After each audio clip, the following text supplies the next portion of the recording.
Good morning, everyone. Good morning. Welcome to Camp Resilience, Georgia. This is part 2 of our 2-day training. So glad to have you with us, and I'm sure we'll see additional folks coming in. Let me do again, just a little bit of housekeeping. We went over yesterday why the NAPC has this particular training in partnership with the National Park Service, how it came to be, and other opportunities. Just a reminder that you will be made a complimentary member of the NAPC as participating in this particular workshop. Now, the training does qualify for continuing education credits. Some of you put that information in the chat yesterday. If you are an AIA member, then please do put your name and your member number in the chat. If you'd like to self-report for APA, then you can do that as well with a certificate of completion. That will be provided to you again. If you want to request that in a follow-up email from Marie Snyder, then you can go ahead and put that notation in the chat as well. Finally, if you have any questions during our presentation today, you can add those questions to the chat, or you can also ask them at the question and answer period after each particular presentation. So feel free to use that and provide your information as well as your questions in the chat. Now, today we are going to take any questions from part 1 that you may have. There was a lot of information presented as we typically do through this 2-day training. So if you do have any questions or some thoughts, please put those into the chat. In regards to our sessions today, we're going to be talking with Kim Rose on public engagement in disaster adaptation and recovery. I'll be doing a presentation on the economics of disaster planning. Economics factor into a lot of components of both preparedness and recovery. We'll do a break for about 15 minutes or so. And then what we've all come for is how you actually apply those design review standards and guidelines to adaptation and recovery with Adrienne Burke. So that is our presentation for today. Let me get to the last question here. Does anyone have any questions in regards to yesterday's presentation that you would like to pose now in the chat, or you can always raise your hand as well and we can answer it that way. Not seeing anything. I'm going to then turn around and ask you guys a couple of questions, because we do need this information. It's helpful to us as we are moving forward, not just with our presentations, but as we refine this particular training and acknowledge certain things that are the case in your communities. One of the things we're looking for is the yes, and by the way, Tom, the recordings will be available later to view, as well as the presentations. So thank you for that reminder.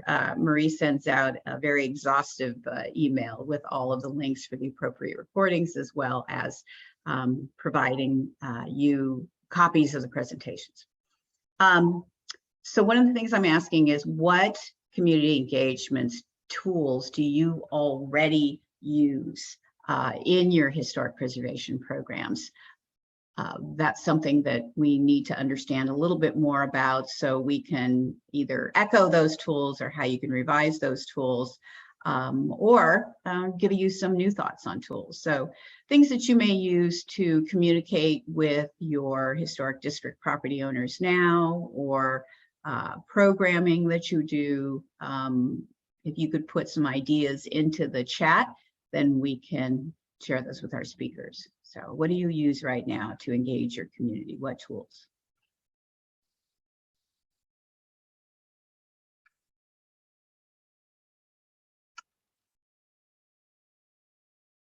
City newsletter, great idea.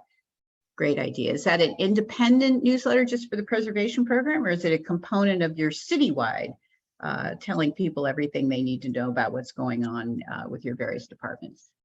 A component, terrific. And that's a great tool because of the fact that it's looking integrated into your larger city goals and objectives, as well as giving specific information to more than just your historic district members, I'm sure. Other tools. Chamber of Commerce newsletter, that's a great idea. That'll tie nicely into our discussion today about economics. The city website, periodical articles in the local newspaper. It's always a great idea, particularly we heard something yesterday about celebrations or events or commemorations, or it's hurricane preparedness. You could actually have a standard news article written up that when it comes time, you just release it. Occasional HPC meetings just for public updates. Great. Everybody should have something in your commission agenda that allows for, obviously, public comment on a non-agenda item, but also oftentimes with our commission, we would bring in a speaker who would talk about it. We had a speaker come in and talk about the importance of preparedness planning for hurricanes to our commission members. So great idea, public updates. Okay, some good ideas there. The next question I've got is, do you have an economic assessment for historic preservation in your community? Has your community done an economic analysis of the value of historic preservation, of heritage? Does your county have one? Have you gathered any data or information on the benefits, the economic benefits of historic preservation in general that you have shared with your community, your council? And if you have done that, through what type of vehicle have you done it? An annual report, a set aside, or a standalone study? What is it that you've used to gather that information and to publicize it?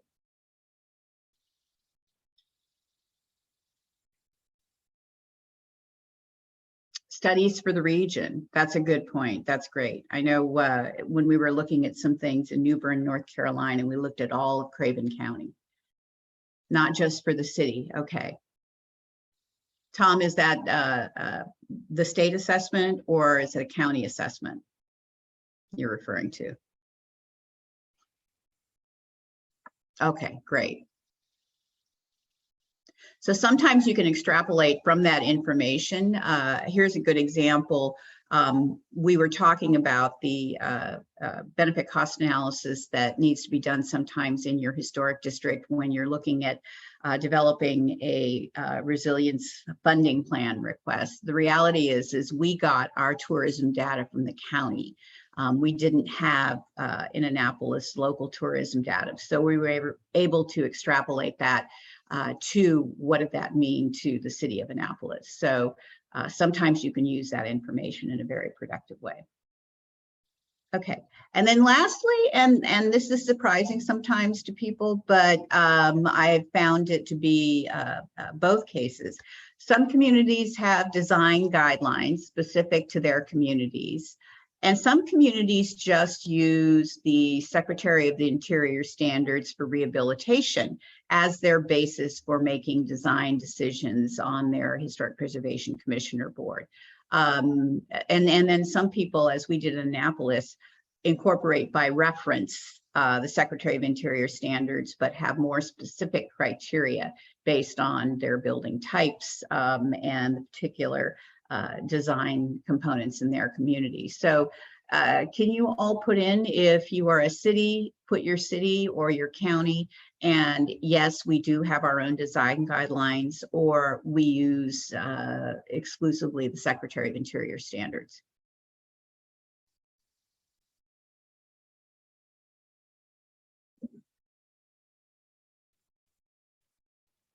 That may take some thought.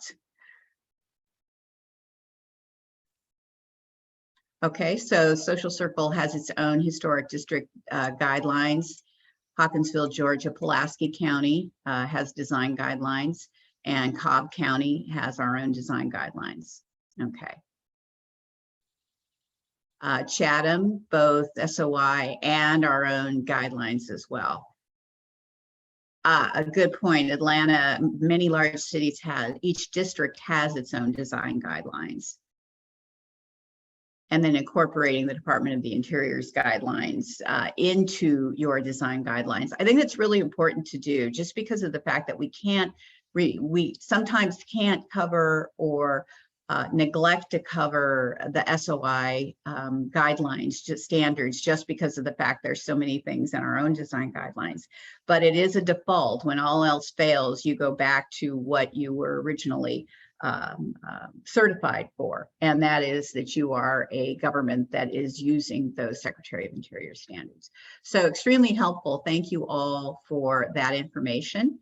And we are going to launch next into Kimberly's presentation. So Kim Rose will be speaking to us about public engagement in disaster adaptation and recovery. Perfect. Thank you, Lisa. And just making sure that you can see the PowerPoint. So welcome to Public Engagement in Disaster Adaptation and Recovery. My name is Kimberly Rose. For those of you who did not attend yesterday or forgot who I was, that is perfectly fine. I'm the preservation manager with the Craig Group, working on projects of resilience and disaster preparedness, as well as historic preservation across the United States and Trinidad and Tobago.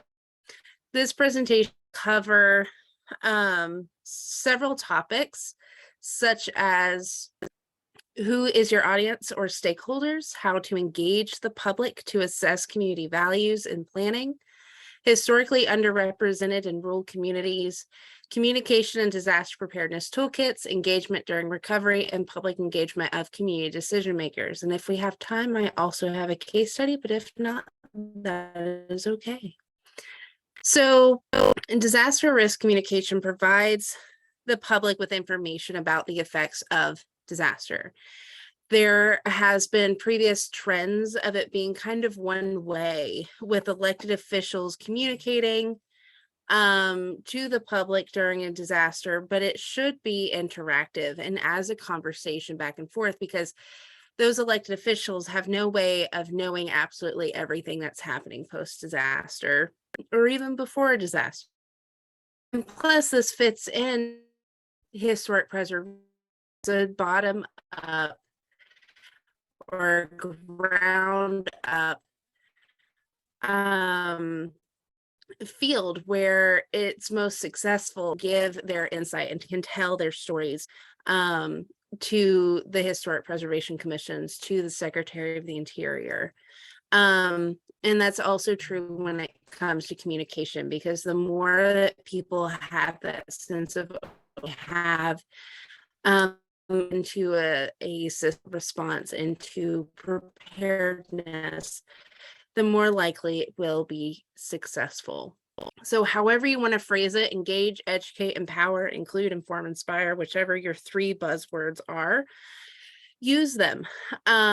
It's a very quick and easy way to gather people's attention. You want to have their attention. You want to give them something, whether that is information, whether that is resources, and then you want to have them go and do whatever action that you would like for them to do, whether that is prepared, whether that is research, whether that is helping their neighbor recover after disaster. You want them to have the information they need in order to complete that action. As we discussed yesterday, FEMA is involvement of the whole in planning. Affects disasters happen in that whole community when an event occurs. Remember, this includes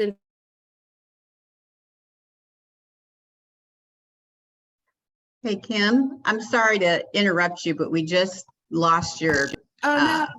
So what I'd suggest you go ahead and turn off your camera, and maybe that will help us keep the bandwidth. Yes, perfect. Okay, thank you. Okay, can you hear me now? Yeah, it's better. Yeah. Okay, where did you lose me? Just start with the whole community as a means. Okay, perfect. So we discussed yesterday, FEMA's concerned about the involvement of the whole community in planning and the effects disasters have on that whole community when an event occurs. This whole community is made up of the individuals, families, businesses, spiritual institutions, educational institutions, nonprofits, and all levels of government. All are at risk and all should have the opportunity to provide information during planning and recovery processes. They are your audience and stakeholders. So it's important that they have that. So trying to define who your audience is and who your stakeholders, there's a series of questions or little statements that you can kind of check off. So when selecting your audience, what is your goal of engagement? Is your goal to inform them? Or is it to get information from them? What do you hope to learn, if anything at all? It may just be an informative event to where you are giving information to them. They may ask some questions to make sure they understand, and they go along their merry way, and you go along your merry way. What are the benefits of their participation? Do they, what are they learning?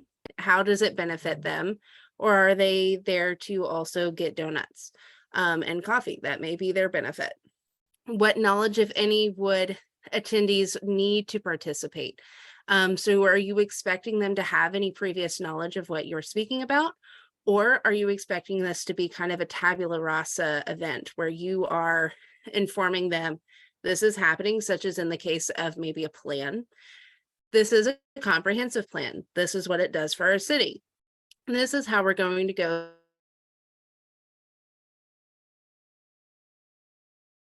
Those kinds of things. And then once again, who typically do you see in your audience and who is not in your audience? So making sure that those people are present and that your audience represents and looks like your population. So when looking at stakeholders, they have a little bit more strenuous engagement. It is about proactivity to avoid problems. Or maybe a problem was clearly identified. There's a conflict in the timelines between two plans and it needs to be fixed. Maybe that timeline complication is complex or it's not apparent on how to fix it because both of them have pretty concrete timelines that need to happen. How do you reconciliate those? Sometimes you need stakeholders to help your plans be successful. If you are talking about a historic preservation plan and looking at emergency services, you may need your emergency services to be part of your stakeholders to make sure that that part of your plan is successful and that they are aware that they need to carry out something or need to be part of that conversation in order to make sure they have the resources to do so. So that feeds into that many parties are affected by the decision. No single agency has clear or complete jurisdiction. So maybe there's a historic district and it lies on the boundary of two different fire departments. How do they respond? Where is that clear line of jurisdiction? Same goes for resources and expertise. One may have one may not, and you need their expertise for a part of your plan or a part of your preparation. And then negotiable and collaborative is important when creating these plans. How do these issues and challenges become solved or in total or in part? So we're going to do a little activity. I like to call it stakeholder audience. So you will tell me if you think that this is a stakeholder or an audience. This is John Englander speaking at a Weather It Together lecture. Is that a stakeholder group or an audience group?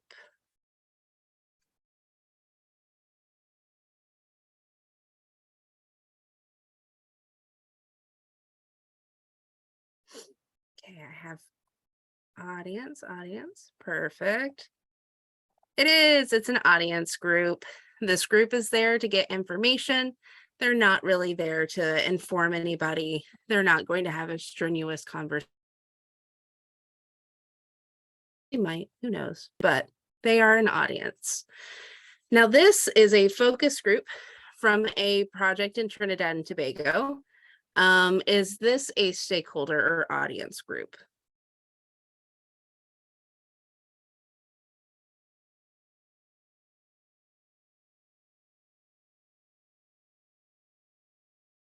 Perfect.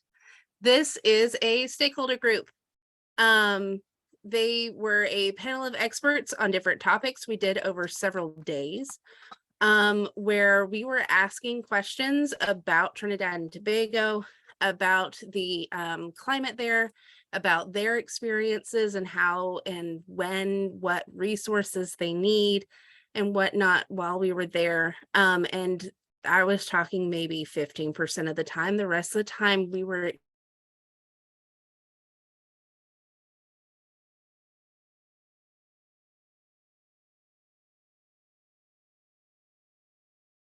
topic of preparedness and resilience. Now, this is from the same project, but this is the project kickoff event. Is this a stakeholder or an audience group? And this one's kind of tricky.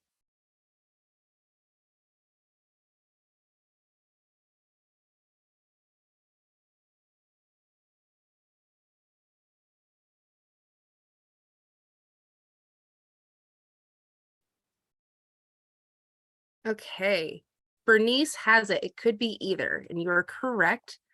It is both. While they are the people that were attending this event, while they were our stakeholders, such as the Minister of Country Planning and the U.S. Ambassador to Trinidad and Tobago, they were acting as an audience. We were informing them of the project. We gave them food and sent them along their merry way. We did not expect information out of them. They were just present. So they were acting as an audience, but are really our stakeholders as well. And then our last one, this is a community workshop in Texas for the statewide historic preservation plan with a disaster resilience component. Is this a stakeholder group or an audience?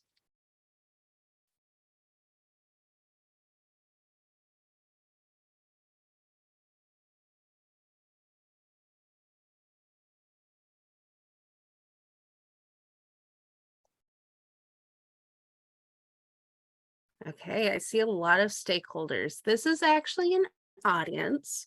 We will never talk to these people again.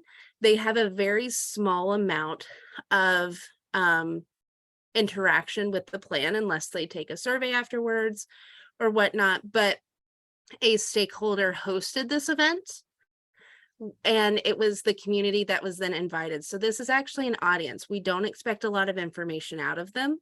We are mostly informing them of the plan, what disaster resilience is, and how they could potentially help throughout the plan's process and to make the plan a success, as well as what they can also do in their own properties, such as different adaptation techniques. So thank you for that little game. At the beginning of disaster risk communication, at the beginning of that plan, you are looking to inform the public of your planning efforts and to hear about what historic properties and cultural resources are important to the community. So that's that goal as you communicate and as you have that public engagement at the very beginning. At the conclusion of your risk assessment, your engagement will be to report your findings. When developing your goals and discussing alternative mitigation actions for your mitigation strategy, you will meet with possibly your stakeholder group first and run it through them. And then once they have edited down and made sure it reflects what the stakeholder group finds appropriate, you can then usually present it to the broader audience and say, these are our goals, and answer questions. If there are suggestions that would require change, then going back and doing it, making those changes as appropriate. And then finally, public engagement after planning implementation. And so this is when you are updating and informing the public as to the progress you have made. This could be quarterly, this could be annually, however you decide to do that throughout the life cycle of your plan. And the goal, of course, is to create an informed and engaged community. The earlier you involve community participation, the more likely the plan will be supported and successful. People tend to have higher levels of interest when they feel like they have actually helped. The Craig Group typically begins all of our projects with community values survey, because this is where we learn priorities and values, but are also able to collect stories which strengthen the humanity of the plan. It can also lead to discoveries. The image on the bottom is the Harmony House in New Bern, North Carolina, where the Craig Group was working. We learned that this facility, which is vulnerable, is one of, if not the first, Black senior daycare facilities, and it was not a listed resource. We also learned about a strong Jewish community within the city that was not in the previous plans, and that allowed us to build both of those communities and those resources into the plan. And by doing so, it opened them up to grant funding for documenting and planning for historically underrepresented communities and resources. So it helped and greatly benefited them that we did surveys and found out more about that, those two entities. So once the inventory of your historic properties and cultural resources is complete, you're then tasked with answering this question: which property or resource would the community miss most if it were lost? Unfortunately, as I have said before, we cannot save everything when it comes to disaster management. We have to prioritize and determine the values that the community has within those resources, and it'll be different from everybody. If you fish, obviously your wharf or your pier or your docks are going to be important. If you're a business owner, then maybe the historic business district will be important to you. Whatever it is, whether it's landscape, neighborhood, or sculpture, those will be considered preservation priorities. They provide invaluable information about the past, and their loss would provoke public emotion. In addition to providing that sense of place, they may also serve as potentially valuable economic centers, stones, or important pieces of infrastructure. One item that is important to mention, because I've seen it ignored before in communities, is listening and understanding the responses in a meeting or survey or website comment section like Facebook comments. I know that sometimes the responses can get messy, for lack of a better term, but you may also be surprised what comes up. For example, when Lisa and I were working on a project in McCall, Idaho, the commission was surprised at the number of responses directing attention to the indigenous tribes and the loss of connection to those groups, because no one had really brought it up before. But looking at the demographics of who and where those responses were coming from, it was the high school age students who were wanting that connection and previously were not involved in historic preservation in McCall because they were in class or did not feel encouraged to voice what they wanted to see in their own community because they were so young. Their teacher actually set aside time for them to take our survey in her class. And yes, some treated it as if it was a waste of time, and we were able to filter out those results. But the ones we got that were serious led to setting more focused objectives on involvement with Indigenous populations and provided that information we needed to do so. In engaging the public and implementing the plan, you need to determine who, what, when, and how for action implementation. Who is doing what actions and responsible for those? What funding or other resources are available to support those actions? When should they be completed? And how is coordination and checking in on progress going to occur? As we discussed at the beginning of this training and yesterday, FEMA wants plans for the whole community. This includes individuals, families, neighborhoods, non-governmental organizations, nonprofits, education, and all levels of government. This section is looking at how to engage those who are historically underrepresented or live in rural areas. They could be underrepresented due to their race, socioeconomics, disability, ethnicity. Rural communities are often neglected by news sources following a disaster, or may be difficult to engage during planning processes because of the distance. But first, there is a lot of times equality and equity are used interchangeably. But when it comes to the context of planning and recovery, those terms are different. Equality focuses on sameness and uniformity, whereas equity acknowledges the diversity of people and the diversity of needs, and is not seeking one solution for everybody. And so this allows us to open up these conversations. And when looking at equity, a lot of times organizations will acknowledge the need, but fail to develop solutions and instead put the burden of presence on that community. I have unfortunately heard, well, no one from this community showed up to the meeting, and that's unfortunate. And that's where that statement stops. What they weren't thinking about is that the meeting was a prime time for boats to go fishing. So that community didn't come as it was a risk of missing out on work and potential income. Ideally, everyone would have a seat at that proverbial table, but everyone would be heard and taken into account when developing a plan. However, we know that this is not always feasible because plans do have a deadline. So how do you meet with all of the important people and get the plan written and have as many voices as possible? First is to take whole community literally. There are going to be diverse perspectives, some of which you may not agree with, but that does not mean that it is not important to them. Take them into account, listen as a professional first, and when a community tells you something different than what you expected, listen and prioritize as they say needs to be prioritized. You may not think that statue is actually a priority, but they identity. So making sure that that's in the plan shows them and builds that trust.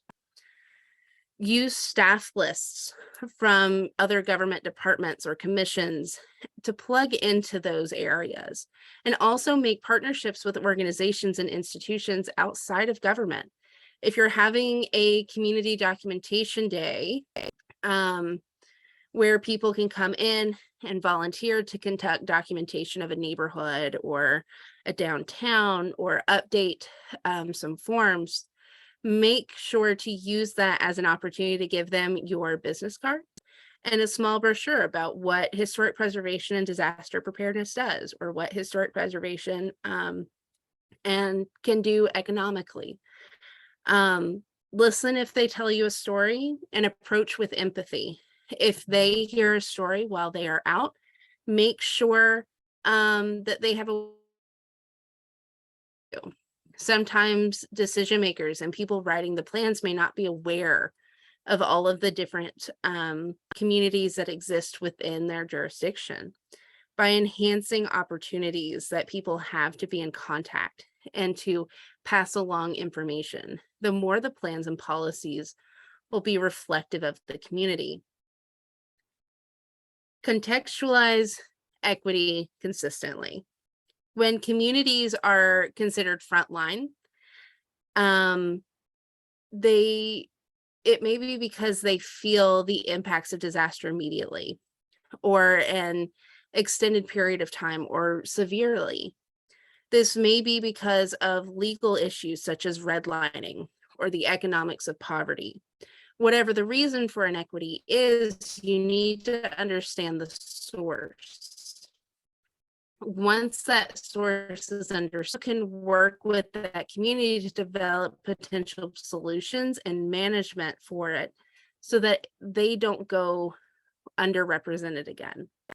You want to make sure that underrepresented title remains history and does not carry forward into the future. In the case of disaster resilience, many adaptation and mitigation approaches are expensive, as we all know. Knowing that funding or technical assistance exists or should be put in place, like revolving fund, can help move that economic burden from an already historically affected community. So making sure that those solutions that you're talking about are within reach. And finally, normalizing equity in everything you do. It should not be a priority to meet just a baseline. Your engagement should reflect the makeup of your community. If you have a meeting over the age of 60 and you know that 57% of your population is between the ages of 20 and 60, then you might need to begin looking at how your outreach could potentially be more effective at reaching the whole community. Do you need to use different forms of social media? Do you need to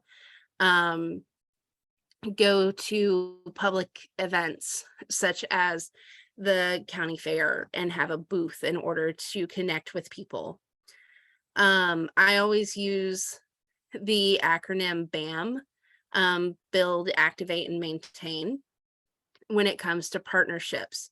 You want to build and activate your partners with information to hand on or tap others for involvement, and maintain those relationships so that when you need them the next planning cycle or they need you the next disaster, those communication lines are already open and available for them. And make sure those partnerships provide ways to involve communities, because you don't have to do everything alone. It is not your sole responsibility to reach every single ear that you possibly can. You can do that through these partnerships. Reaching a community also through an organization they already trust may get you further than cold calling or sending a mailer. And lastly, don't become complacent in your reach. There are intersections of communities within communities. Continue to build that web and network, because no one is a singular identity. I have been very fortunate to have the opportunity to live and work in rural communities. I lived in Pulaski, Tennessee, while a student at Martin Methodist College. And I have worked in small communities such as Nantucket, Massachusetts, Amarillo, Texas, McCall, Idaho. And without a doubt, every single one, when talking about post-disaster, says the news rarely mentions us. Instead, a lot of attention and resources goes to larger, more populated areas, which in a way does make sense. The more people, the more need for resources. However, capacity to recover adequately. They may even rely on bigger cities to send those resources. So how do you effectively engage in a rural area? First, research your community. Are there seasonal commitments such as harvest season, a tourist season, that may hinder the engagement of people? What time of day do those jobs take up? How will weather affect the travel? If you're meeting probably in the Northeast or in Wisconsin, you may not want to do that in the winter. People may not travel because of snow or ice, or your event may get canceled.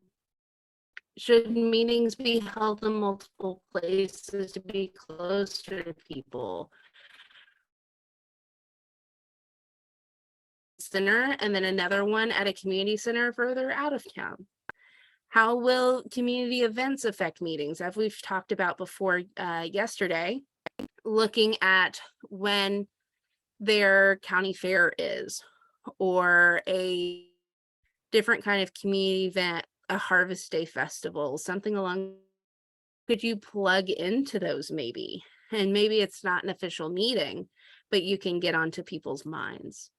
Should childcare at the meeting be provided? Sometimes rural areas are also economically disadvantaged. How can you take away some of the roadblocks that may keep people from being involved? What is the time you're expecting them to commit? If it is a farming town or a manufacturing town, you may have to schedule around harvest, or you may have to schedule around shift change, which may mean you need multiple meetings a day. Also, is that community able to meet that grant match requirement? Sometimes these grant matches for some of the projects are extremely high. And that can be a very large burden on a rural community that's already stretched for resources. And while I absolutely love technology, I also recognize that not every community that we go into has the capacity for GIS or story maps or 3D laser scanning. Sometimes that's not realistic, and you have to get back to basics, pencil and paper, forms, those kinds of things in order to get a community to plug in to disaster resilience. Secondly, build your trust. Sometimes smaller communities, rural communities, Nantucket I lived in, was skeptical of new faces. Who knows their community better than them? And so having that trust and finding those clear leaders may help you integrate into that community and do what you need to know.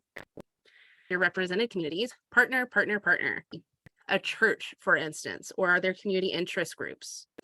Is there a school which has a program that aligns with the project or plan? Sometimes talking to or getting a presentation with students can help you get a presentation with their parents, and that can help you get a presentation with their parents' friends, and so on and so forth. Or could a church or other community center host you to talk? So meeting in a place of common good is always a effective means for communication. No matter who you were talking to, know the community and meet them where they are. Sometimes that proverbial table that we build should be dismantled and take it to the community. Meet them. If they aren't coming to your meetings, go, okay, what works? Talk to your stakeholders, talk to the government in that community and say, how do you engage with people in your community, and what do you find strategies to be the best? And work with that. Don't against them or try to make them meet your meeting standards.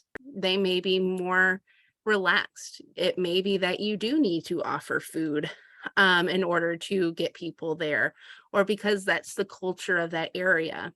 Being attuned to that will always help you no matter where you are going. We do have a toolkit which you will receive following today, but there are also many which are already available, and some are directed at certain disasters, such as the hurricane toolkit on the top left. You can even create your own by pulling what is relevant and posting it to your commissions or board's website. So you don't have to use one that's already made. You can find resources. There are also technical tools available to you. FEMA, your state emergency management agency, National Park Service, of course, NCPTT, um, so on and so forth, have resources and technical tools available to you. Of course, don't hesitate to talk to your state historic preservation office and ask them, hey, do you know of any resources we could possibly use? FEMA also has their own app. You can learn basic preparedness strategies, like how to create a family emergency communication plan. So if you are not together when a disaster occurs, how can you find each other again? What to pack in your emergency kit? What do you do immediately after a disaster? You can receive real-time weather and emergency alerts from the National Weather Service for up to 5 locations nationwide. So if you have a family member that lives out of state or a child who's in college in another state, you can receive weather updates for that location as well. It can also help you find nearby shelter if you need to evacuate to a safe place during a disaster. The points when communicating post-event during recovery are similar when engaging historically underrepresented or rural communities. First, you need to have a clear plan and goal when talking to them. Once again, meet those folks where they are. Be experiencing a range of emotions. Some will be sad and grieving loss. Some will be possibly mad about the response or recovery efforts, or just in general. Deliver your message with empathy and listen. Don't necessarily take what they say personally if they do express frustration or anger. A lot of times it's not about you specifically, it's about the situation. When speaking with consistent, calm empathy, many will match that energy, and it, especially if you're expressing curiosity about their interests. By listening, you'll learn not only about them, but their observations of what is needed to begin to build relationships and trust. When talking about preparedness, be clear about the risks. If you can, show them the potential impact. Don't try to make it scary. Avoid that doom and gloom. You want them to listen to you and not shut down.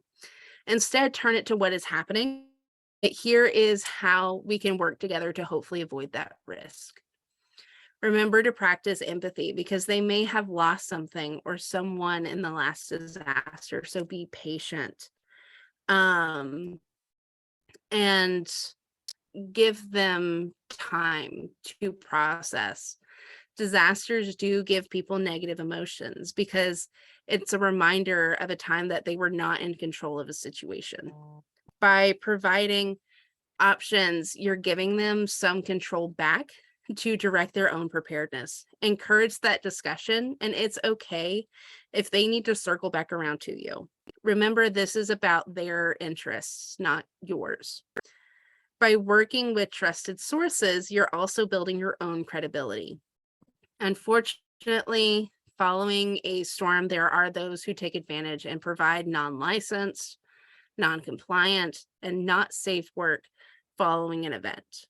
By building information, a contact list, and sharing that with the community, you lessen the likelihood of someone becoming a victim of predatory practices, which would cost them more in the long run. When communicating before, during, and after an event, make sure your message has been tested and received feedback. Make sure your language is inclusive and not exclusive. Communication is sometimes trial and error, and it takes a couple of tries to get it right. Since not every community is the same, neither will your ways of communicating. Younger audiences are more likely to turn to Twitter than the news channel or radio. Keep channels of communication open if at all possible. When creating that message, give steps in the positives, and particularly in People have short memories. When they're stressed, when they're having a hard time, they may not remember 5 steps. They may need it broken down, and that's okay. Make it personal. Use personal pronouns. Using fears or perceptions if you can, or respect those fears and perceptions. And always give options if possible. And of course, avoid. These are people's property. These are possibly people's lives.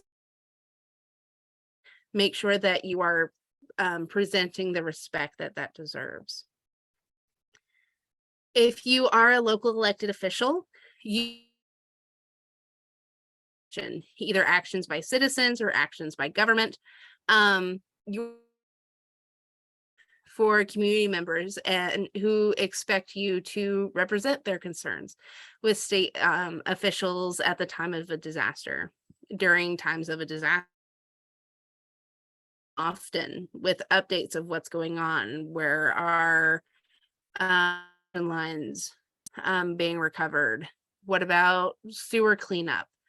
We expect you to be in the community and talking and listening to them and reacting and responding appropriately to what you may hear. Now, to support your local elected officials, if you do want to engage, make sure that they are informed about what is happening in the community or what has previously happened if they are new. Talk about flood risk, talk about previous. They can better involve and inform other constituents and get that information out there. And that's how you're empowering them. You're using their involvement to influence and inform and empower them as well, and to take that direct action towards disaster mitigation, whether it's through policy or events or just talking about it, and asking them to enact legislation or policies or events or recognition months that support resilience and disaster preparedness. Media can be a large advocate for and are usually excited and interested in topics of learning.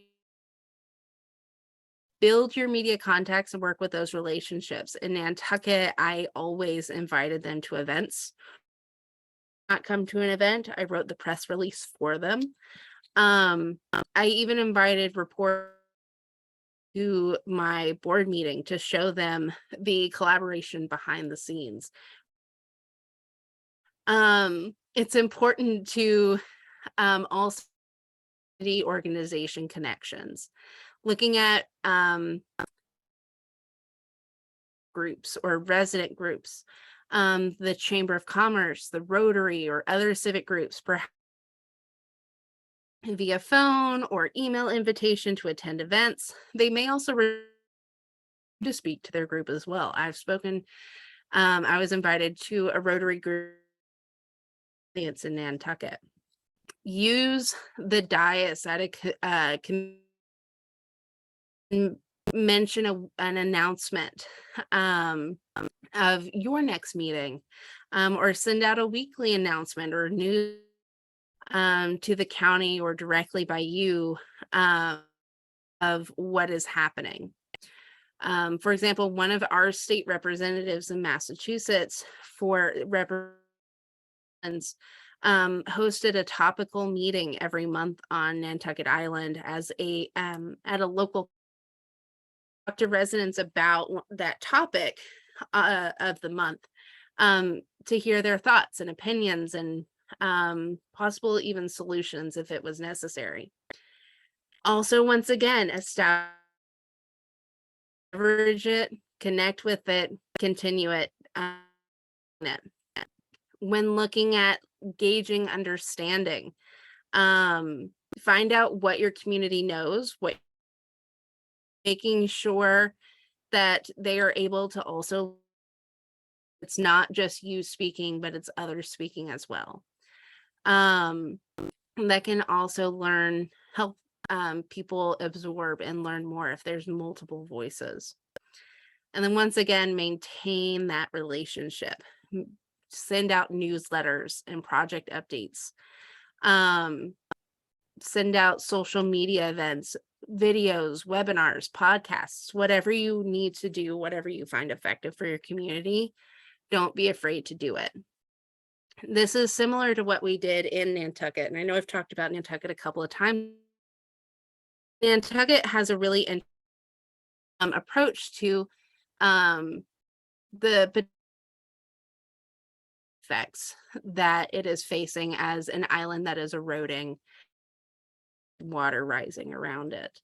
In 2019, Nantucket was very fortunate to complete its first hazard mitigation plan.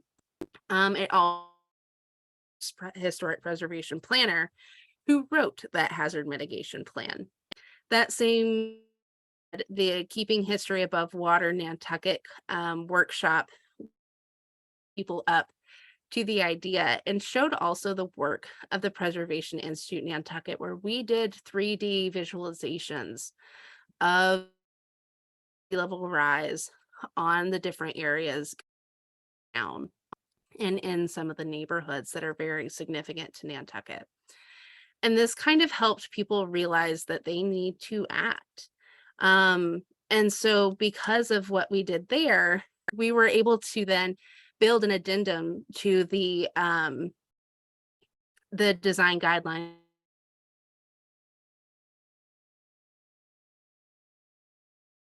and building elevation design guidelines, if not the first document, to use the Secretary of the Interior's resilient guidelines. And so then inspired in part the Coastal Resilience Plan for Nantucket. And both of them now are looking at adapt Nantucket for the future, and they're applying for grants and getting funding to go through these processes and see what works with so like parking lots and that kind of stuff with instead of asphalt or historic brick. And so those made that funding possible, and that was made possible through the community engagement that was done throughout all. Nantucket really does plan for the whole community. Planning that whole community is essential.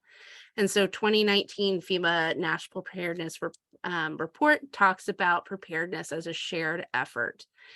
Members understand how they can contribute to building a culture of preparedness, increase the nation's readiness and resilience, to help individuals and families identify and learn ways prepared before, during, and after an event. And so with that, I'm more than happy to take any questions or discussions. Here's my email. You are more than welcome to reach out to me. After all, this is also about mentoring, and then also the NAPC contact information as well. Hey, Kim, we Yes. just have had a little bit of lag with the talking, so I think I'm going to try and facilitate some discussion here in case we lose you. Okay.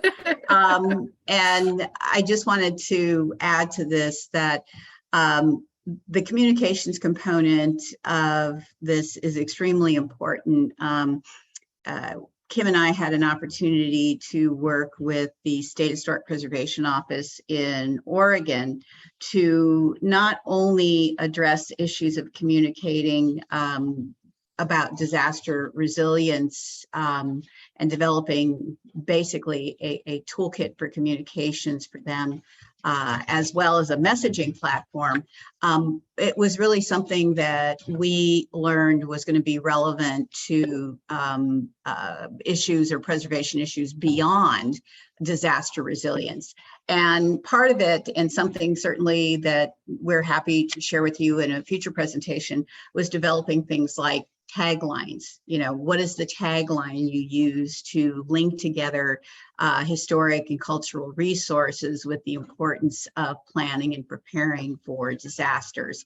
And the same thing with who is delivering the message. For example, an elected official, as you heard from Kim, is often the one that is the lead. FEMA does not take the lead in communicating to the public. Trusted sources in a local community are those elected officials and those police and firefighters in charge as our first responders during a disaster. So those are the trusted sources that deliver the message. Giving them talking points, particularly as it may be useful in historic districts that are impacted, is critical. You want them to have the information they need. You want communities to feel as if they're, whether it's an environmental area that has traditional cultural significance, or it is a district, a neighborhood that has historic resources that the people feel are extremely valuable. You want them, your elected officials, to be communicating in a reassuring way about how those resources will be saved, and not what you too often see red tagging going on that implies that the historic district will suffer a significant post-recovery loss. So anyway, those resources are available as well, and we can share those, and they're actually in the toolkits. Angela, did you have some other thoughts on that? Yeah, I had some lessons learned from St. Augustine.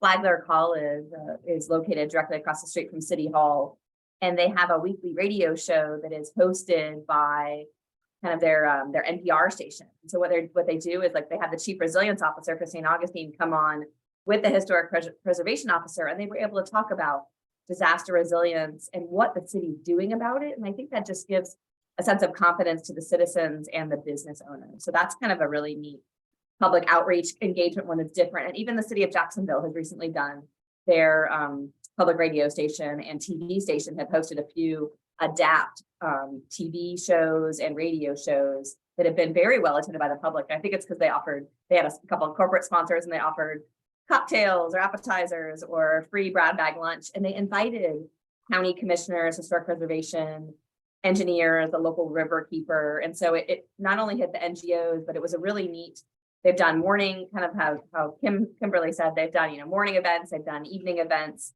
and they've mixed it about in the past few years. So just sometimes getting that kind of public-private partnership where you can talk to a local TV or radio station, like, hey, can you help us with this outreach with a feature? Because you never know when or who is watching, and it's a way to maybe engage somebody different. Mm-hmm. Yeah. The other thing too to realize is often the means by which you, for example, may communicate your council meetings. Do you do your council meeting via Facebook or YouTube? If that's the case, then you may have the opportunity to work with your IT people to do the same thing yourselves, or a cable station. If you are in a community where they do broadcast, you have your own independent cable station where people do interviews. I had a city council woman who really decided to take the bull by the horns, and she started doing a weekly show. She would interview people, and she called me one day and said, Lisa, I'd like to interview you about the work you're doing with Weather It Together so we can share it with our audience. So another good way to involve your elected officials and give them some ownership of programs like this. Yeah. Adrienne, did you have some thoughts? Yeah, I mean, everything that's been mentioned is fantastic. I just will echo the support for going to where people are. It's very difficult for people to show up to a public meeting at 6 p.m. at City Hall. But if you go to the Veterans Day parade and set up a table, or, that kind of thing, that is so much more effective. And it is an extra ask of staff, and I understand that because sometimes those events are in the evenings or on the weekend, but it really is where you're getting the most valuable feedback, I've found. Because I think we all know when you have the regular meetings, you usually get the same group of people. So yeah. It's nice to get the diverse a set of voices that you might not get otherwise. And then the other thing I would just say that I always like to do, and I found useful, was just doing sort of educational sessions. Where I used to work in Fernandina Beach, we would invite speakers to come talk about sea level rise or, projects. For example, we had Dr. Jason Evans, who worked, I believe, on the Tybee Island project. He was one of our speakers in Fernandina, and he talked about the work they were doing. I think just providing educational opportunities like that for community outreach is really a nice thing to do too, so that people have a basis of knowledge, and it's a good way to meet people and get people engaged with your program that might not otherwise. So Yeah, For that. exactly. And the other way, and Adrian may be able to speak to this as well. The other way is kind of hands-on activities. It also is a good way to engage younger people. So I'm constantly thinking of archaeology projects. I know when we were in the midst of our Weather Together planning, I got a phone call from the archaeologist in Anne Arundel County, talking about the fact that they were losing resources because of erosion that was occurring due to all of this hardening of shorelines to address issues of sea level rise and flooding. And so I think the importance of understanding that when they're doing those hands-on exercises, when children are there in what we call the lost towns, learning how to do archaeology, or even just adults doing it as volunteers or as part of a tour, that is an opportunity to educate as well as to get feedback from members of the tour, for example, of what's been your experience. And I know that's a significant project of FPAN, isn't it, Adrian? You want to explain a little bit about FPAN? I think it's a great tool. Yeah, so I think the takeaway there would be rely on partnerships too. So to the extent that there are other organizations you know of, history museums, we are very lucky here in Florida to have something called the Florida Public Archaeology Network, which is kind of a quasi-governmental academic organization. And as a disclaimer, I'm on their board, so I'm a big cheerleader for them. But before I was on their board, I worked with them for many years, and they're a great resource. Their organization's mission is kind of what it says. It's about public archaeology. So if you think of public history, which is engaging the public around history, it's the same thing, but around archaeology. So they do, their goal is to do as much community outreach and education as possible. That's their entire mission. But they also work really closely with local governments and provide resources in terms of archaeological protection, training, et cetera. And so they're a great partner for hosting events that you could also kind of tack onto. And they also have a really cool program called Heritage Monitoring Scouts, which is a citizen science-based program to help track and document changes to archaeological sites that are at risk because of sea level rise, climate change, et cetera. So it's a great way for citizens to get involved. But yeah, the takeaway there, I think, is really partnerships for sure. Yeah, and that's something Kim addressed. And so I guess I would say, and of course, I'd like to see anybody with any other questions or thoughts about ways that you've dealt with engagement and communication in your communities. But I think the takeaway is you just start with whoever is willing to be at the table with you. When we were doing our resilience planning in Annapolis, the first person I had involved was the comp plan director, the person that was working on the comprehensive plan. And that was within my agency. But you end up bringing people to the table because, to Adrian's point about partnerships, they refer somebody else or they bring somebody else. And we had great success internally. First, you have to actually start with your agency staff. You got to get buy-in with everybody because the plan integration is so important. So, you need to have your environmental person, you need to have your floodplain manager, you need to have somebody in the city manager's office or the mayor's office sitting in on it. Your public information officer is essential to the process. So you really have to have your internal team set. And then you can start bringing in those from the community. And, you know, at the end of the day, we ended up after a number, 2.5, 3 years of this program, having 32 partners at the local, state, and federal level.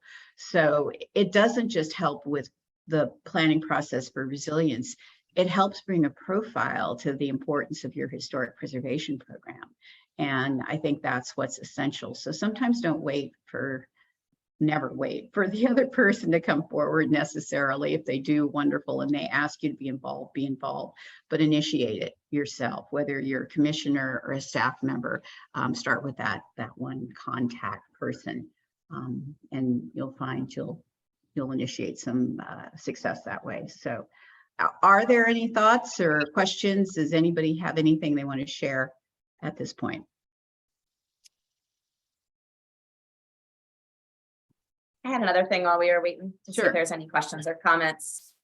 When we did outreach in Punta Gorda, sometimes you have seasonal towns. So that was something really interesting to me. We've got the Florida Snowbirds. And so we were doing outreach in July, and we were told by our stakeholder engagement, hey, a lot of the citizens who really care about historic properties aren't here in July. They'll all be here November through April, kind of the Thanksgiving to Easter. And that was something that hadn't even thought about in my brain of like, okay, how do we reach these people? So what I thought was really interesting is the homeowners there, they have like an email newsletter that goes out. And I saw that, Tom had put email newsletters, a great way for outreach. And so we were able to do a community survey of, what are you worried about with sea level rise and resilience, and how do you think about that? And have you ever been affected by a flood or a natural disaster in Punta Gorda? And we actually asked, are you a seasonal, what is your category? Seasonal resident, full-time, business owner? And it was crazy. I think 78% of the people who responded were seasonal homeowners. And I think we ended up sending it in November. And so just sometimes thinking about different modes of communication. Some people they really will follow email. Some want to see it in the newspaper, how you're doing this outreach. We did postings at a library because the library is so active in that area, at the post office. We asked people, how do you like to get your news? That was actually a question we asked. So sometimes just understanding your community and that the thread of the community and who it's made up of and how to get the information out just to get people to come to meetings was a little bit challenging. Yeah, and I'd echo that. I remember our survey in Fort Lauderdale that we did. We had a huge response on the online survey, and the workshops were minimally attended. So, realize that you're going to get information from different resources or from different sources who have different needs. And again, they may not want to come to a community meeting. I think the biggest thing I learned in working in New Bern, North Carolina is two things, very specific. One, meet them in the church parking lot. That was one of the things we got in a response. And we had a young student that we had referenced and worked with in a study she had done. And that was one of the first comments. Do not expect they're going to come to City Hall. Do not expect that they're going to come to any city-owned or public forum necessarily, but, meet them in the church parking lot. And then the second thing all of us have to keep in mind is, the vocabulary we use can be very off-putting, and we can't walk around talking in acronyms. And we also need to explain what certain things are, what terms that we're referencing. So that's why I think when we talk about we do our presentations with you, we do begin with terminology, because it's the explanation of those terms that will better resonate with people. So think about the place, think about the time of the day, think about the demographics you're dealing with. And all of this information we have available in these toolkits post-events. So pick something. Don't let it get so complicated that it's overwhelming. Pick one tool and try that if it'll benefit your community. So, and I don't see any other comments or questions coming in. Kim is pointing out to everybody that you will get the PowerPoints coming to you. And Kim does have her speaker notes in it. So that's a great way for you to see all of the content if you were unable to because of the lag in the Wi-Fi hear it. So, okay. I am going to share my screen and jump into our next presentation on the economics.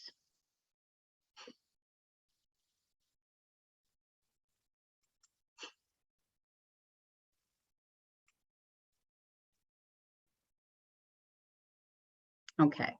The economics of disaster resilience, preparedness, and recovery. There are economic values and concerns on both sides in preparing for disasters as well as recovering from disasters.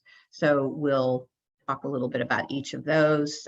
You've seen all of our camp trainer information, and this is what we're going to discuss. Basically, how we move from planning, and as part of planning, making an economic case, into what some case studies may be about consequences of dealing with issues, particularly of climate consequences, then how we look at economics as part of a larger prioritization process for adaptation planning.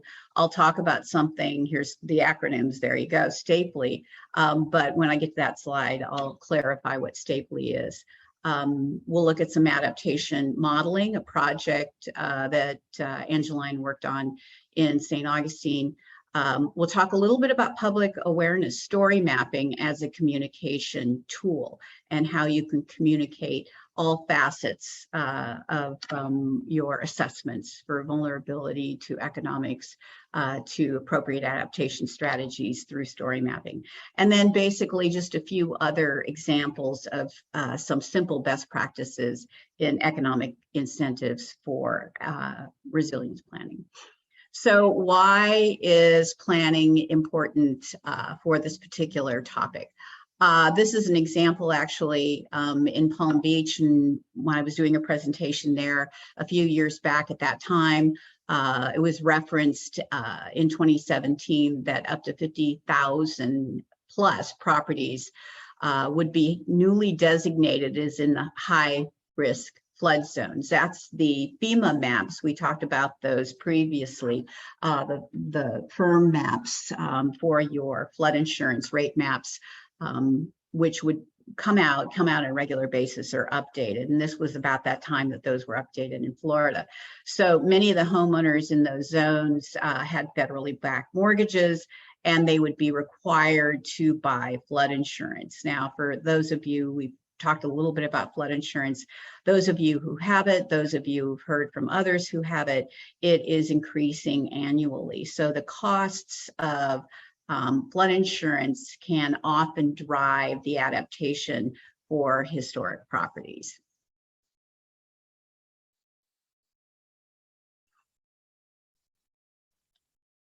Okay. In terms of planning for climate and economic resilience, actually well stated in an EPA or in a planning framework for climate resilience that was put out by EPA and the Rhode Island Division of Planning. Communities and businesses must protect themselves against short-term shocks, whether it's storms, whether it's tidal flooding for that case, to reduce the need and cost to recover from a shock. And they have to incorporate economic resilience into all planning efforts to get a jump start on pursuing new opportunities that arise. For example, in the state of Maryland, we had a climate action plan in place at the state level when we started our resilience planning in Annapolis. And the benefit was it that while there were a number of items that were addressing issues of greenhouse gas emissions, there was one element in the plan that talked about adaptation as necessary, but adaptation also is an opportunity to attract new investment and new businesses. So think about all of those companies that are now creating products that can help with both temporary adaptation of buildings, whether they are door dams or shields, whether they are blow-up devices to use to protect or buffer properties from flood risk. There are businesses that are forming because of the need to both create mitigation strategies to reduce greenhouse gases, as well as to create adaptation approaches to protecting buildings of which historic resources are a part.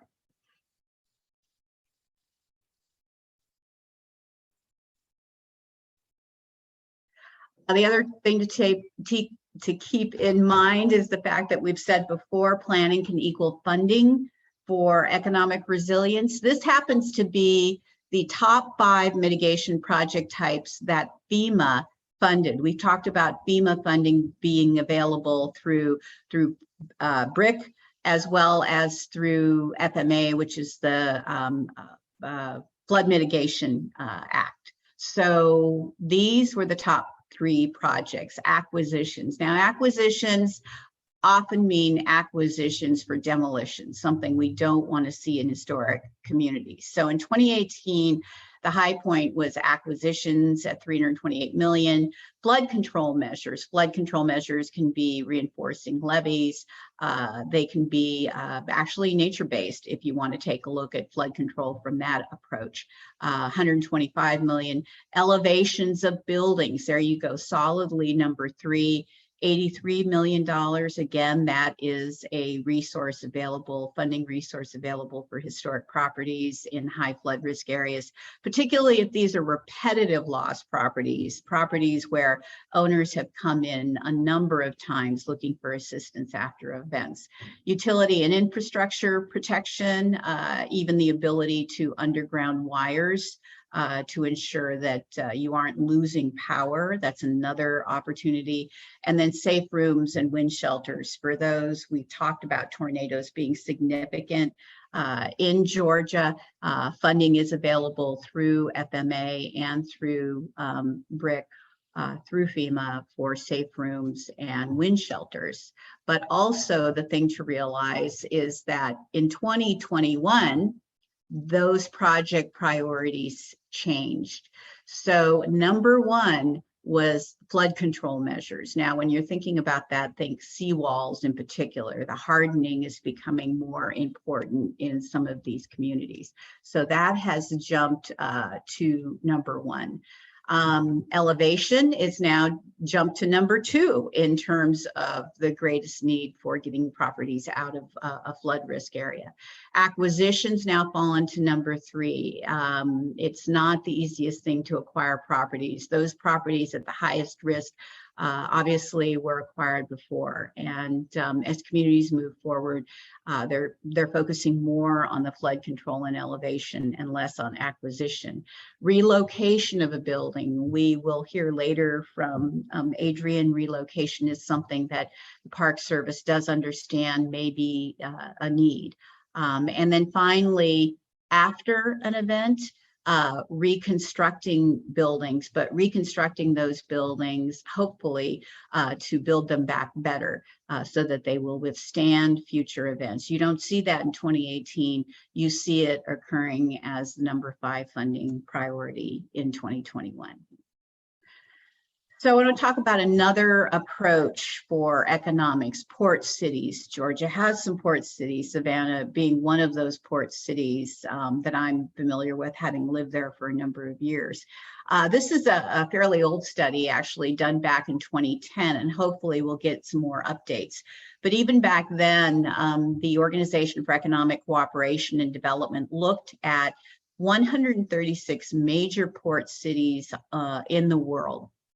And they looked at not just the issue of extreme events and their impact, but the longer view, this sea level rise analysis to the year 2070.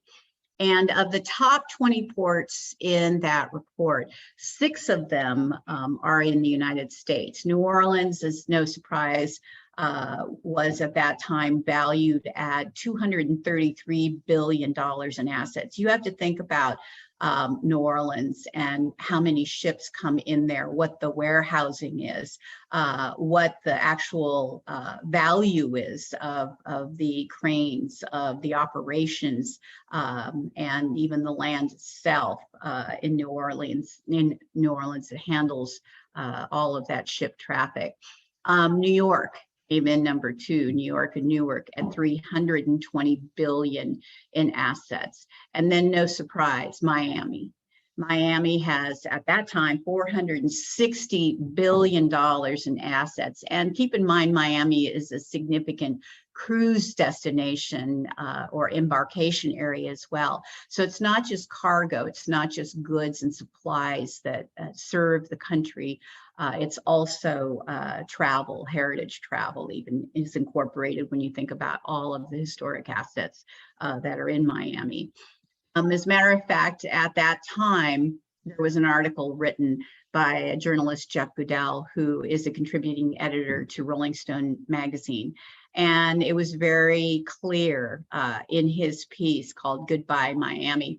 The reason climate change dooms Miami is a combination of sea level rise, the vulnerability the vulnerability of the ever more severe storms and storm surges, and its geology, putting more than 460 billion in assets at risk from sea level rise. So let's look instead at Georgia. Let's look at Savannah. So there was a study done of the working waterfronts in basically Georgia, and they focused instead on Savannah as well as the city of Darien. So I encourage you to look for this resource. And one of the findings was the increased vulnerability to storm surge being a great threat to port-related economic activity, and obviously posed by extreme events, but also by sea level rise. So if you dig into the report, and there's a beautiful view of Savannah, and you can see the significance of this port city, that a Category 1 hurricane has a significant impact on the Garden City terminal, $1 billion for just a Category 1. A Category 3 is $1.5 billion. So as all of those storms proceed up from the Gulf or around the Gulf, up the southeast portion of the United States, if Savannah gets hit with just a Category 1, potentially there is $1 billion loss associated with that event. Some communities have already experienced those major events. I was living in Maryland at the time that Ellicott City on July 30th, 2016, a beautiful national historic landmark city. That's its main street. It sits between 2 rivers. And there was a major flooding event, a riverine event, just extreme storm event. It was not a hurricane. And what the community realized was $42 million in economic activity lost, $700,000 in county revenues lost, and 151 jobs lost. They did not officially reopen until around Christmas time. And so this was a community that lost half of a year's economic value because of one significant storm event.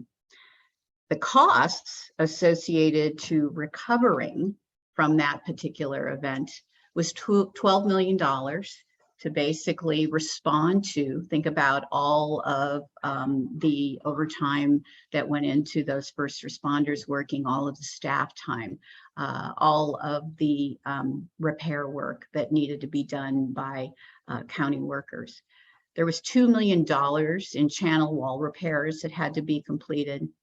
And they had to raise approximately 4 buildings because they were completely lost. That would be $1.7 million.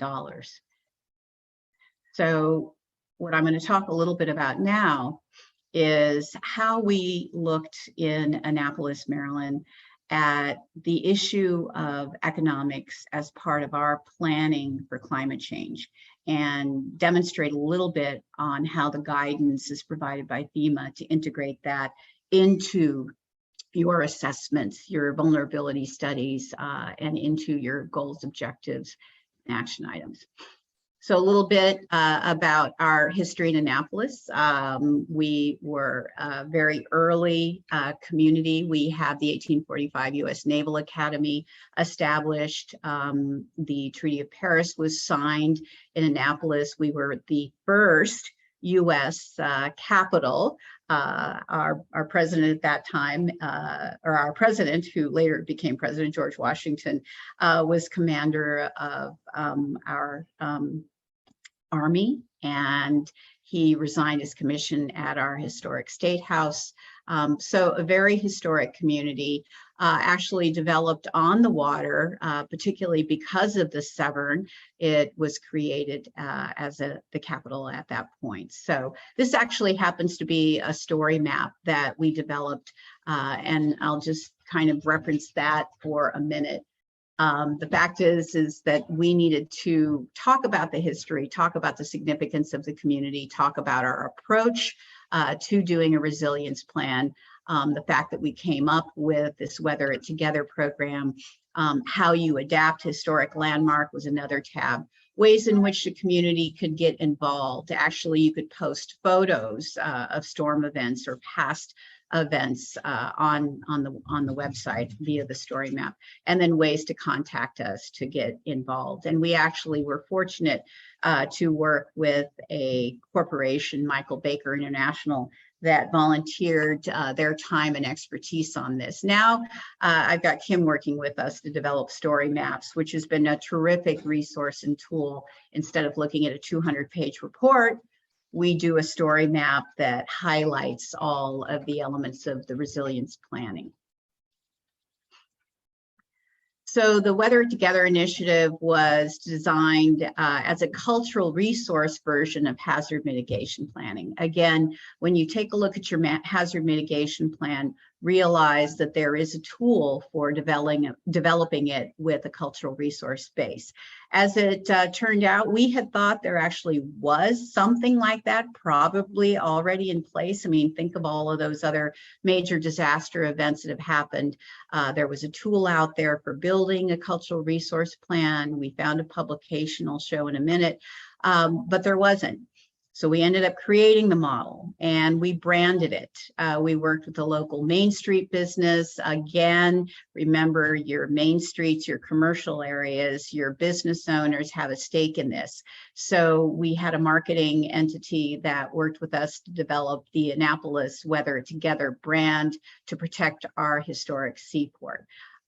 We use that brand in all our publications and information and brochures, materials, to brand that effort, and the state actually later adopted that brand for their state resilience conference. So we developed this as a model for surveying, assessing, and implementing adaptation strategies for landmark cities. We did it because in essence, we were notified by the National Trust for Historic Preservation and the Union of Concerned Scientists that Annapolis, based on a NOAA study that had been completed, was identified as having experienced the greatest increase in nuisance flooding of any U.S. coastal city in 2013. So our city went from about 4 days of flooding annually, about 50 plus years ago, to upwards of 40 days anticipated for flooding in 2014, 2015, to what was projected to be flooding at least once a day, if not more, by the year 2065. So it was a significant issue for our historic landmark community. And as you can see in the National Landmarks publication there, Florida, in particular, St. Augustine, got to be the cover photo for landmarks at risk. And we, Annapolis, were the cover photo for encroaching tides. So that is what began our Landmark at Risk initiative via our Weather It Together program. To give you some sense, you know, we see these FEMA maps all the time. So you can see here on the right, that was actually the 2016 map that was available for the city of Annapolis. And mostly the upper portion of the photo is actually the U.S. Naval Academy. And that's something, obviously, a reason why Angela and I were partnering together on the Sea Level Rise Advisory Committee for the U.S. Naval Academy. But you can see kind of in the center left of the picture that whole dock area is our downtown historic district. Primarily, 60% of those properties are commercially owned. So again, economics is a factor. And then in the lower part, you will see the marina, you will see Eastport. And again, that community was not excluded from our planning effort. Just because you're a historic district doesn't mean that you are looking solely at the historic district. You should look at all the historic or traditional neighborhoods and assets that could be affected. And that was the way we were able to draw in more individuals, and why the maritime industry itself was very much involved in this. What's important about the picture on the left is that would be close to what you're seeing in the picture on the right. That is what we are looking at in terms of our base flood elevation level, our 1% chance in 100 years level in the city of Annapolis. That's what Annapolis would look like with that 1% chance, and likely what we would be looking at in the year 2100, one of the projection years we were looking at, if we do nothing to address the issue of sea level rise. So I mentioned the integrating historic property and cultural resource. Kim talked about that yesterday as well. This is a resource you should go to and locate, mainly because of the worksheets that are in there. You can always use the plan that we've put in your toolkit, the Weather It Together plan, which is a step-by-step process about how to go about hazard mitigation planning for cultural resources. But the worksheets that are in this publication are extremely useful, and I'll talk a little bit about those because of the fact they are about incorporating economics. Organizing your efforts, identifying your hazards, setting your mitigation priorities and goals, your adaptation mitigation priorities and goals, and implementing really simple 4 steps of any good planning effort, but particularly called out for this. I'm going to spend a little bit of time on this slide because this is really where the rubber meets the road in terms of how you do these economic assessments. It's not complicated. You don't necessarily have to go and hire an economics firm to do it. I did it with myself, our architect, our tourism person, as well as looking at some sales data from taxes and so forth. So there were 147 properties that were assessed for community value in our flood risk area. So pretty much everything in the blue and in the yellow buildings as identified were in a high flood risk area. We developed a GIS base. That's the other. If I was going to get a second person after my planning office, I would make sure you have your GIS person there sitting with you through this entire process. Our GIS maven couldn't wait to work on this. So we put all kinds of data together, and I think we had probably over 100 fields in our GIS system. But it was really important to have all of this detail in one location so that it could be used for a variety of strategies for adaptation. So what we ended up doing was using this FEMA guidance. FEMA provides worksheets. These worksheets talk about how to understand a property's vulnerability at a low, medium, and high level. So the key element here was money. It really was important, particularly to our elected officials, to understand what was the cost of action or the cost of inaction in not planning for any future disasters. So the first thing we looked at was, how about what happens when you have, let's say it's a Hurricane Florence occur? what could we, in the case of Annapolis, the last one we had was Isabel. Let's use that data and understand what would be impacted. The first floor loss of use would be impacted. We didn't plan for any demolition or any destruction of a building. We just planned for, much like Ellicott City, the loss of the use and basically the physical damage to a structure at a first floor level. So the first thing we did was assess, all right, let's say we have a similar event as we would have had with Isabel. You can't use your structure. You have to rebuild that first floor. What's the cost for a masonry building per square foot for reconstruction? What's the cost for a wood frame building per square foot for reconstruction? So that number was gathered for each building. A formula was designed. And so it made it much easier because we had done an inventory. We knew what the masonry buildings were and what the wood frame buildings were. So we just did some Excel spreadsheet costs. How about the contents? We worked with the National Trust for Historic Preservation and their insurance advisors, and we couldn't go around to each individual property owner and ask them, what is the contents of your interior first floor worth? So we used an industry standard of 50% of the value of the building itself was our standard. That's how we incorporated that estimate. Then the loss of function and use. Well, in a commercial property, that's easy enough to find. You know, what are the average daily sales per square foot for retail? How about for a restaurant? So those types of numbers were collected for each of the business types, and then were also calculated into the spreadsheet. And then finally, displacement cost. If you are a business owner, you're paying rent, you have to move out of the historic district, you have to get another location for your business temporarily. What would the actual per square foot rent cost be, lease cost be for a commercial property? Same thing for a residential. What would you be paying for a comparable residential property? So we plugged those numbers in. So what we came up with was a fairly good, accurate number that if we had another Isabel event, that rather than using the standardized data that FEMA gives you, we factored in actual costs, and it would cost us $288 million for one event, just based on the losses and the cost of displacement to our property owners. So we then had to move forward with identifying, as part of the economic value, what were the types of adaptation measures that would work best in our community.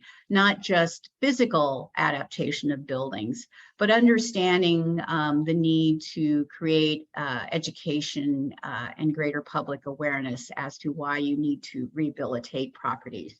Looking at evaluating cultural resources, looking at regulatory codes, looking at nature-based strategies, and then importantly, quantifying the economic impacts of each and every one of those alternatives. I'm going to move now to St. Augustine, and we're going to talk a little bit about the approach that we took there. Early on, while we were in the midst of doing our planning in Annapolis, I was invited to come by the city and Flagler College to talk about just this approach. How do we gauge community interest and involvement in resilience planning? And so one of the questions that we asked, we did a long survey, we do different surveys based on the community. We asked, do you own a property or business in the flood zone? And what was very interesting about it was not necessarily the yes or no, but those people who didn't know. So that's back to the issue of getting out there first and foremost and educating the public about what the flood zones are, where they exist, and how they can find out how they are in them. And that was important because it's all about, at the end of the day, you know, property valuations. That's one of the reasons that we are involved in historic preservation, is to protect property, protect the value of the property to community owners. We also asked about how the government can play a role. Again, important to know ways in which the government can be involved, certainly in a regulatory way, but how about incentives? Again, it's back to economics. What incentives are available out there for the adaptation of historic buildings to flood risk. And then we looked at ways in which you would have best practices adopted by the community. What are the tools you need? And these were the top priorities identified by the St. Augustine community. And so it's important to understand, again, that we get into the next level of work, as we did in Nantucket, as we did in St. Augustine, and as they are in other communities that we work with, by beginning with asking the questions of the public, just as Kim mentioned previously. We found that the top 4 items were partnering with experts to identify cost-effective, feasible adaptation measures, not just for the built environment, but also for natural resource-based adaptation strategies. Developing a how-to workbook so that historic property owners would better understand what were the approaches and what were least costly and more costly. Doing that 3D laser scanning was actually of great interest to them, and now St. Augustine is proceeding with some of that in some of their historic areas. And then seeking funds for model adaptation projects. Again, as I mentioned, that is an opportunity that can be available through Park Service or FEMA funding to start modeling adaptation projects. And I'll talk to you a little bit more about what Angela and I had done. This is actually something that is an image Angela caught one day. There was a flooding event that occurred actually in the midst of some of our assessment in St. Augustine. 3.6 inches in 1.5 hours and a total of 5 inches in 8 hours. This is a pretty significant event, but it's not something that occurred necessarily because of hurricanes. Again, extreme storm events are occurring on a more regular basis in the Southeast and all parts of our country, frankly. So the project goal for Resilient Heritage in the nation's oldest city, the project that we began working on after some of the preliminary studies were done, after some assessment work was done by the city of St. Augustine. This particular project had as its primary goal, we need to protect our historic resource. The objective was to identify and prioritize those properties for adaptation and make sure it was in alignment with the preservation plan. The city had completed a preservation plan. A lot of issues were there about further study in the area of flood mitigation. And so it also needed to have community values and economic impact factored in. So the actions that came out of that objective were to assess property vulnerability and determine priorities for adaptation, develop model adaptation strategies for 3 publicly owned properties, develop a policy toolkit, something that I was fortunate enough to work on, which supported adaptation of historic resources. And then lastly, and importantly, determine the economic risk and impact of climate-related disasters on the local economy. And as Adrienne referred to before, partnerships were key. Partnerships were the approach to how we as a team dealt with meeting the actions of this project. So Angela had brought in the Craig Group. We worked with them on some of the community engagement activity and the policy side. Place economics with Donovan Ripkema. Many of you in preservation know Donovan's work. Looked at the economic issue side, and then Taylor Engineering looked at the vulnerability. And we also brought in a local landscape firm that helped us with some of the 3 adaptation strategies that we took on.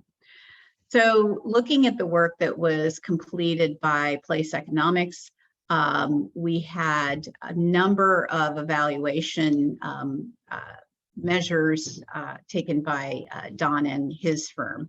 So the value of historic properties in the historic district was calculated based on basically 7.3% of the land area was historic. 26% of the population lived in the historic district. 31% were residential, 34% commercial, 41% of the property value of the city of St. Augustine was in the historic districts, and 76% of the historic district fell within the 1% annual chance of flooding, or something we oftentimes will hear referred to as the 100 year, but it is a 1% chance every year over 100 years. So the value of historic district properties is well over $1 billion. And so it makes it extremely important economically for the city and for individual property owners to plan for future conditions.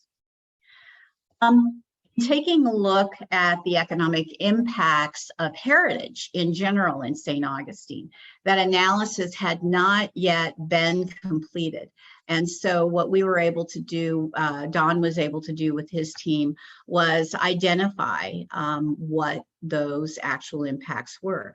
29% of the core heritage visitors, that is those visitors that come to St. Augustine, come because of its heritage. So 29% are core heritage visitors, not just there to go to the beach. When we add that with the 26% that are opportunity heritage visitors, okay, you went to the beach, but you can't spend the evening at the beach necessarily. So instead, you spend the evening, or you spend an additional day walking through the historic community of St. Augustine, going to the Castillo de San Marco, a major national historic landmark, as well as a National Park Service site. That equals 55% of all visitors being identified as heritage visitors. Hence, you have not just impacts and values associated with lodging or restaurants and shopping, but transportation is required, other entertainment activities occur, and just in general, other activities occur. Day visitors, that is, a particular day visitor can spend $319 a day. Overnight visitors tend to spend about $687. So you can see the data is there, it's collected, and then that's part of the economic assessment process. And we needed to understand, okay, what happens with that visitation if we have an extreme storm event. As you'll see in some of the information later, 2017 ended up being a disastrous year. 4 significant events happened in the Southeast and impacted St. Augustine. So the recovery from those events can be kind of clearly charted. You can see that in the case of a disaster, where those peaks rise during certain months is post-disaster building permit work. And so you can go back and track in your building permits, we had a major event occur. And so we know our economy was both impacted negatively, but then again, we had a lot of permit activity. And so we had builders coming in and reconstructing buildings during those times. So that can be a very interesting analysis and assessment, something that Place Economics did for St. Augustine. But that's one side of the equation. The other side is, how do we assess consistently in a way that can be easily calculated and also defensible what the actual loss values would be in the instance of an extreme storm? Well, we were fortunate that the Castillo, as a National Park Service site, actually collects visitor data on a daily basis, and they had been doing it for more than a decade. So one of the things to think about in your community is, do you have a site? Do you have a museum that collects visitor data, a National Park Service site? Is there a cultural institution? Is there anywhere that collects data on daily, even weekly visitation in your community? That is an extremely important partner to understand economic impacts. And because we had that in St. Augustine, we could track that data. You can see clearly in this graph that during those periods of normal visitation, that would be the blue line that you're looking at there, the dotted blue line, that kind of tends to be the trend over, this happens to be a January, February, that snowbird season in St. Augustine in terms of visitation. What you see in the gold is actually the year that we were seeing, or at particular events that we were seeing hurricanes or extreme storms. And that time there in the period where you see a sloping down was a pre-storm event, storm event, and post-storm event. So the idea here is you start losing visitation prior to the event. It steeps down when you see that low slope there. That is right around the event. And then see how long it takes to recover from the event. You can be 2 to 3 to 4 weeks before you will recapture that same level of visitation that you had in a non-storm period. So because we had that information, we were able to track things like, you know, the loss, the same values we looked at previously. We looked at the loss of expenditures in lodging, restaurant, shopping, entertainment, transportation, and others. So you can see almost a $20 million impact of lost revenue during that, say, 3 to 4 week period. That's significant in a tourism-based economy. So to get even a little bit more into detail, and this is where you need to hire people to do these things for you. A lot of this stuff is data-driven analysis by people who are used to looking at this data, particularly for heritage in particular. And there's a number of firms out there that do it, but certainly Place Economics took us through this process. It's most commonly used for natural environmental resources. It's been used in Europe. That's where Don pulled that information from. But it could be used easily for cultural and heritage sites as well. So you basically go down this path of looking at the heritage visitor. We talked about the core and opportunity visitors. You talk about the origin of their visitation. Maybe they flew in from another country. Maybe they traveled just a day trip there. So you factor in the origin of those visitors because you need to know how they're getting there. What's their transportation method? What the expense is related to that transportation that another community is benefiting from. Then you look at your visitors' characteristics. How large is the party? What kind of income do they have and spend in a community on average? The season of the year, are they flying or driving? As I mentioned before, the cost of the travel, not just the cost of the airline ticket, but the value of the time in traveling there. You look at the length of their stay, how many days, how many nights, what's the average expenditure per day based on the type of expenditure, whether it was food, tickets to an event, and then what's the value of the resource, the sum of the value of the time plus all those expenditures. So in doing that, and it is contained, the method of completing this work is contained in the story map for resilient heritage in the nation's oldest city. So I'd encourage you to take a look at that story map. In essence, what's the value of our community? That is what it came down to. And then what's at stake if we don't prepare our community? That was the question that was asked. And what it was determined was that it's a $2.9 billion estimated value annually for heritage.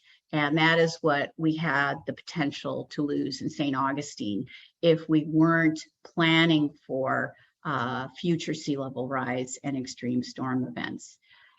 Then that, in turn, was used to look at the criteria for prioritizing historic properties for adaptation. We went through a number of criteria. We asked the community itself, or that is, we asked stakeholders, our stakeholder group, what should we prioritize? Two of those specifically dealt with the issue of costs and losses. Damage and repair costs associated with bringing back historic resources, and then the tourism value, as we saw, easily represented. So we looked at a couple of properties. We looked at the Lombius House, a National Historic Landmark that is a visitor destination. We looked at the Plaza, a central gathering place for visitors, for community members, well loved by the community. And then we looked at the Alcazar Hotel and the Leitner Museum. That is a combined city hall and important museum facility in St. Augustine. And we chose a variety of adaptation alternatives. I won't go into all of these, you'll hear them from Adrian, but we looked at all of those possible adaptation alternatives. We then looked at what I referred to earlier as Stapley. There is a very costly and time-consuming approach to understanding what adaptation strategies should be prioritized for particular buildings through your benefit cost analysis. It takes a lot of time, it's very costly. Stapley is another resource that can be used. And I'd actually argue that it's not just taking a look at it for disaster resilience, but you may want to start thinking about how to prioritize even your contributing resources in your districts when you're looking at where should we focus our time and energy for historic preservation activities.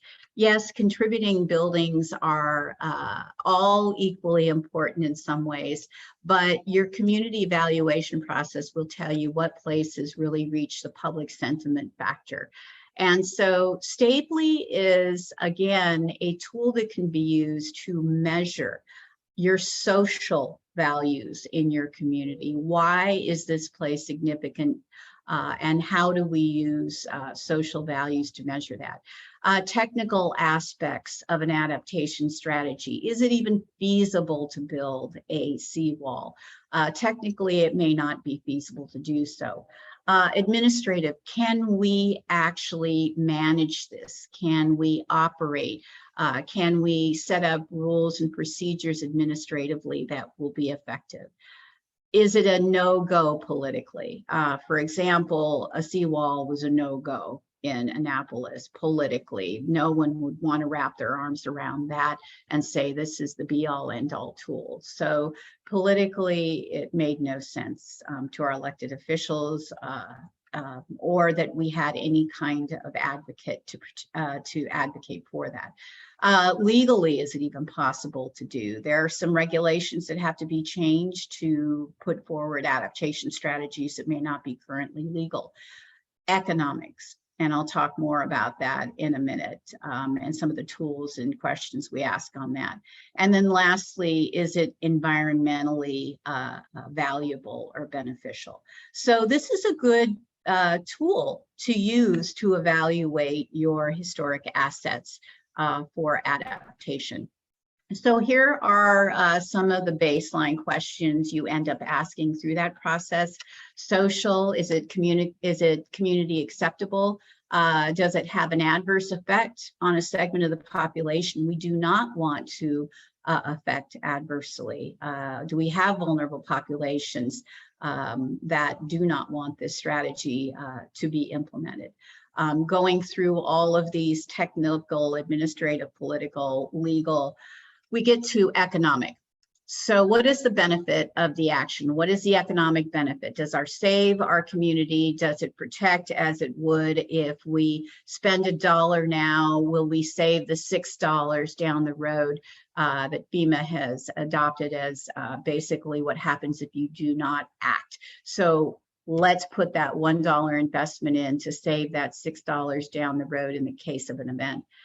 What's the cost of the action? How much is that adaptation strategy going to cost? In the instance of a historic property owner, it could be upwards of $250,000 to elevate a building in a place like Charleston, for example, or even Savannah. Does that adaptation strategy contribute to our economic goals? We want to protect our Main Street. We want to protect our downtown district and create increased value and sustain the existing value of businesses and build on that.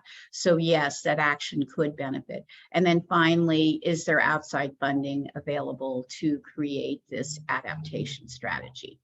The other factor that we add into that, why you see Stapley plus C in St. Augustine, but likely a significant component to add to a Stapley analysis. What is your community value? This is that worksheet I was talking about.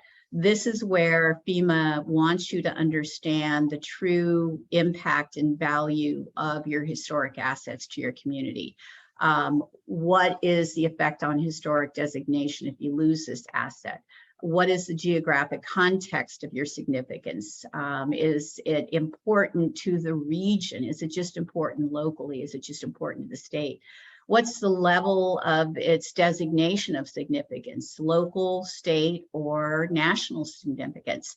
Does it maintain integrity? What is the degree of that integrity? And then its economic importance. This is one of those few times where economics do matter. It is a criteria for consideration and adaptation. We tend to move away from economics as driving decisions for design until after perhaps we review an economic hardship. But in this instance, it is a key factor, along with finally public sentiment. So again, I'll talk about the economics when we went through an example of a model, which is the Lombius House. This is a coquina structure. Those of you who are familiar, particularly with Tabby, for example, in Georgia, you'll understand coquina. It is not a material that can be easily elevated. It can be it's a significantly porous material. And so we looked at this particular property, which is owned by the St. Augustine Historical Society and the city of St. Augustine. It is a National Historic Landmark. It is not only used for visitation, but often for public events, weddings, and the like. So we began applying the FEMA criteria, and this is just, Angela sat down and started hand jotting in. You can do this with a worksheet, it's not complicated. You go through a process of analysis on the particular building, and I'll go to what is a little easier to see. So for example, we looked first at the Lombius House. We looked at the hazard, identified it as flooding. The objective is to protect the historic resource. And so strategy one was to look at a landscape berm. We decided that we had enough land to work with, and I'll show you an image here in a minute. We knew we had an archaeologist on the project team, so I forgot to mention her. So we had a significant number of people identified to help out with this. She identified that doing anything below ground was going to significantly impact the archaeological resource. So instead, we looked at building up with our landscape architect, a landscape berm. So with that landscape berm, we started going through Stapley. It's likely an acceptable solution. It didn't have a negative impact on any sense of the population. Technically feasible. Administratively, yeah, we'd have to go through staffing with the city and the historical society. So we went through this process, and I'm going to jump to the economic. So the benefit of the economic or the adaptation economically was it really is a heritage tourism resource. It's used locally, so it's not just visitors, but residents use it for weddings and other events. It seemed like a reasonable cost to build up a landscape berm. It does contribute to the economic goals of keeping that property operational. And is outside funding required? Yeah, it's possible that we could find a grant, resources available from the state or from nonprofits, because it is a 501c3 to attain that. So we then factor that in. We factored in pluses and minuses. So there was a scoring system associated with the pluses and minuses, and that is how for each of these adaptation strategies, we were able to come up with a score. So you'll see numbers on the right. And we would go through that particular process for each of these categories. Now, I'll just give you, because it's always good to see the resource in its setting and why it was so at threat. You can see from both St. Francis Street side as well coming in from the bay, we had a significant inundation baseline that we were working with here. And so it's located between the Matanzas and Lake Maria Sanchez. High exposure to floodwater right along St. Francis Street, and it drives right down there, and the property can be easily inundated. So we looked at a number of ways in which to provide both temporary as well as more permanent measures for adaptation. And so our landscape architect put this strategy together, a berm, and then additional trees to act like straws in the instance of sucking up water. And so that site proved to be the best approach for adaptation. And then in terms of the building itself, flood wraps and removable floodgates. So you can see from the inside of the building that it could be protected from inundation. The flood wraps would protect that very vulnerable coquina from continuous inundation. And so that was the strategy developed, again, taking into account the economics and it being a feasible project. Lastly, in looking at policy initiatives, one of the things we identified was opportunities for incentives. There is the opportunity for a property tax freeze, so to speak, in St. Augustine. Florida does provide for that provision. So if you are able to have a pre-assessed value prior to your work, such that you can stabilize and keep that value down, even though you've made improvements to the property, mitigation approaches could be factored into that. So looking at the variety of tax incentives, and some of those things we looked at nationwide, we brought to the table. The city of Annapolis has a historic property tax credit for individual properties that can be adopted at the local level. In Annapolis, we added mitigation measures into that, so you could get a 20% tax credit. In Norfolk, they actually have a catastrophic bond-like product, which reduces the city's exposure to loss due from disaster. So it really helps keep insurance costs down for individual property owners if they have that bond in place. And they're able at the same time to access capital for mitigating mitigating, and that is adapting their community to risk without increasing their debt. That's something you can talk with your city manager and your chief financial officer about. And then lastly, even simple things. In the Midwest, we're looking at places like Illinois and Kentucky that have flood mitigation rebates. If you're an individual property owner and you do something particularly related to stormwater projects that actually reduces flood risk to individual properties, the city will provide you a rebate of somewhere between 25 and 50% of the costs incurred for anything that helps reduce sewer backups and surface flooding in your particular neighborhood. So that is what we have done in terms of economics. I am glad to answer any questions. Again, our information is there, and I will stop my share at this point. Angela has provided for us, thank you very much, the link to St. Augustine's Resilient Heritage Story Map.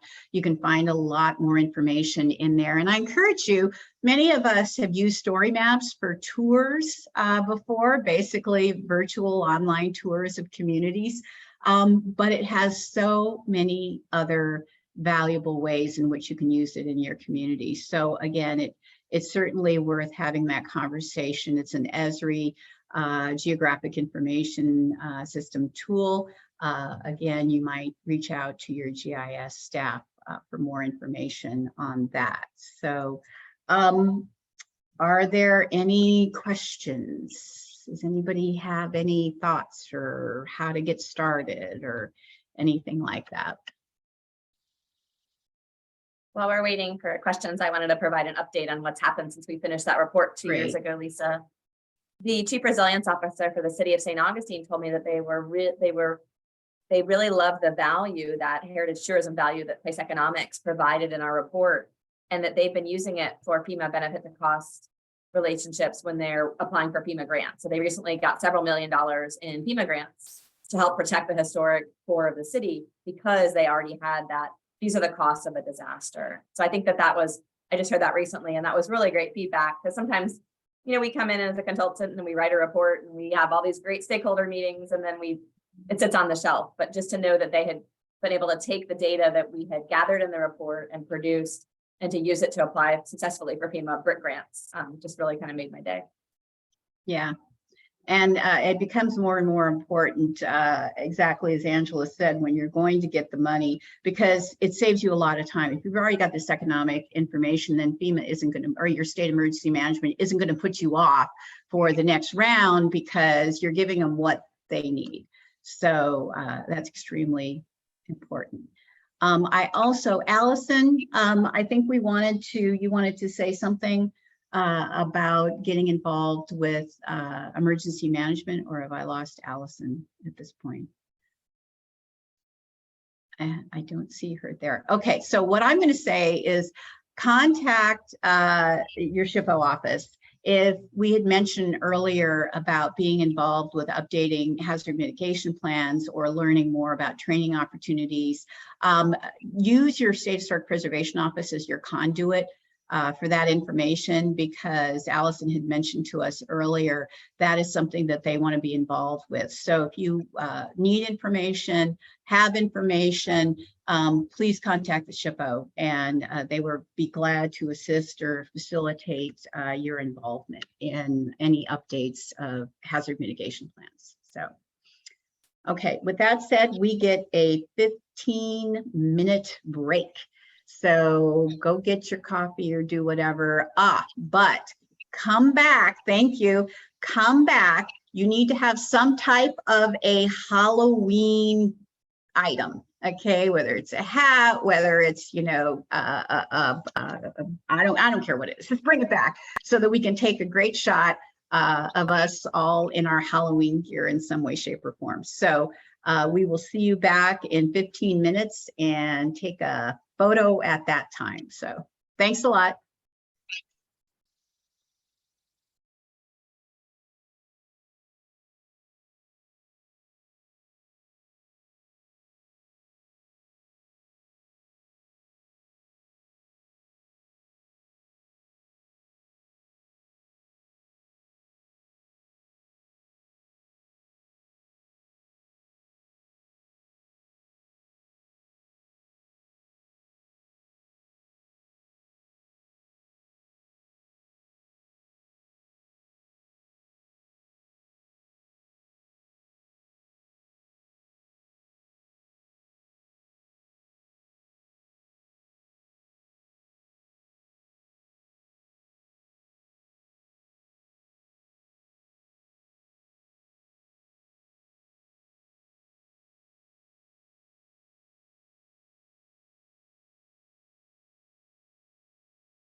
Angela's gone on vacation, so she looks like a little Jimmy Buffett, was- something like that. That Yeah, was easy to figure out. I just need my margarita, sorry. that's right. Oh, there's Nancy. Hi, Nancy. Oh.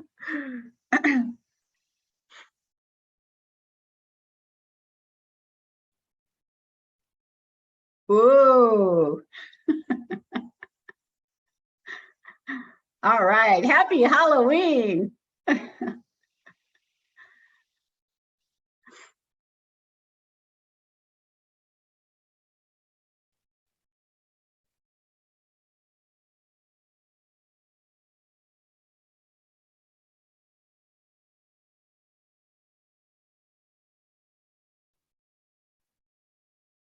Okay. Too bad we can't send everyone candy after. I know. Wouldn't that be nice? Little gift cards for candy. About the best we could do. So, Probably not Okay. great to send in the mail right now with it being so warm in Florida and Oh, Georgia. that's It would probably be true. melted. okay. Anybody else got something to share with us? A hat. Ooh, there we go. Joanna's in the theme of it all. Yeah, I couldn't find my witch's hat.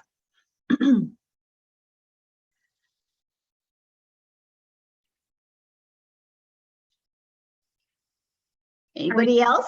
Are we turning on everyone's cameras anyway, just for another picture? Yeah, I think so. You guys just, if you're not in it, that's fine. I mean, if you're just to have a second one, you can turn on.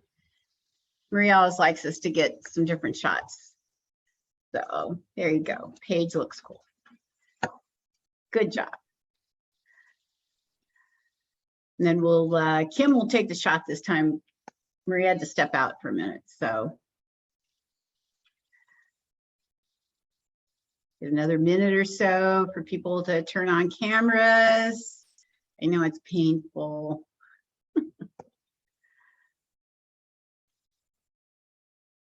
All right. All right.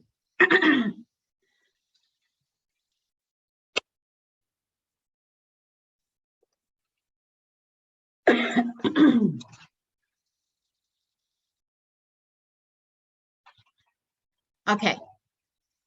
Okay. You Ready, ready, everybody? Kim? Yep, Yeah. we're ready. Happy Halloween. Happy Halloween. 3, 2, 1. Perfect. Got it. Thank you all for being such good sports. So, okay, back to business. So we've got Adrian with us today to talk about design review standards and guidelines. So Adrian, take it away. All right, thank you. And thanks everyone for hanging in there for the last presentation.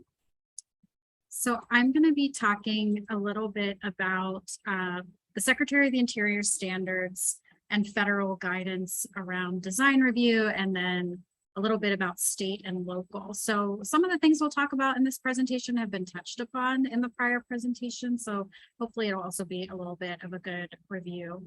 So that's me. I mentioned yesterday, if you weren't with us, I'm a principal planner with Miami-Dade County. I work half with our Office of Historic Preservation and half with our long range planning section. So just a little bit of a roadmap for our presentation today. I'll do a really quick recap of the Secretary of the Interior standards. I imagine a lot of you are pretty familiar with those. I'll go through the National Park Service guidance on flood adaptation for rehabbing historic buildings, which was a long anticipated document that finally came out. I'll touch very briefly on FEMA guidance. We've talked a little bit about that already the past couple of days, and then I'll go into state and local design guidance. And this is just a picture here. You know, Florida is reeling from the after effects of Ian, and this is the Sanibel Lighthouse. You can see the before at the top and the after. The lighthouse is still standing, but everything else was completely destroyed. So that's certainly an instance where that community will have to be making some hard decisions about what comes back or not in that particular instance of a historic resource. So very quickly going through the Secretary of the Interior standards for rehabilitation. If anyone is not familiar with those, feel free to drop that in the chat and we can always provide we can provide other resources for you to get familiar with them, but they're really the common sense historic preservation principles that are utilized as a national standard across the board for how we're looking at making changes to historic structures, is how I would sum it up.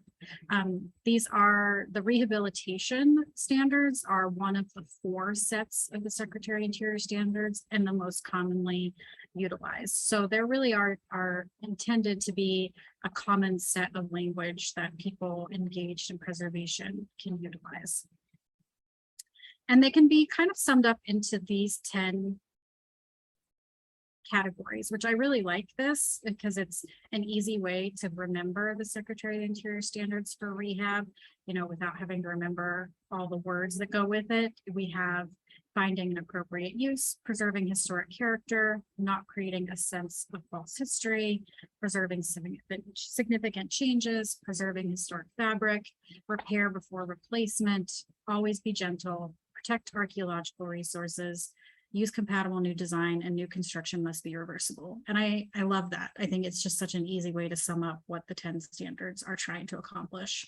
So I also like how NAPC, and I'm not sure who did this, but I appreciate it, kind of also broke out the standards into buckets. So in thinking about the standards sort of in different framework, you can think of them as guiding the use and treatment of a structure. So standards 1 and 7 are dealing with use and treatment of a historic building.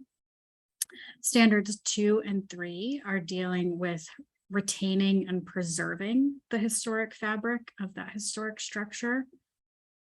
4, 5, and 8 also deal with retaining and preserving. Changing a property is addressed by standard 6, 9, and 10.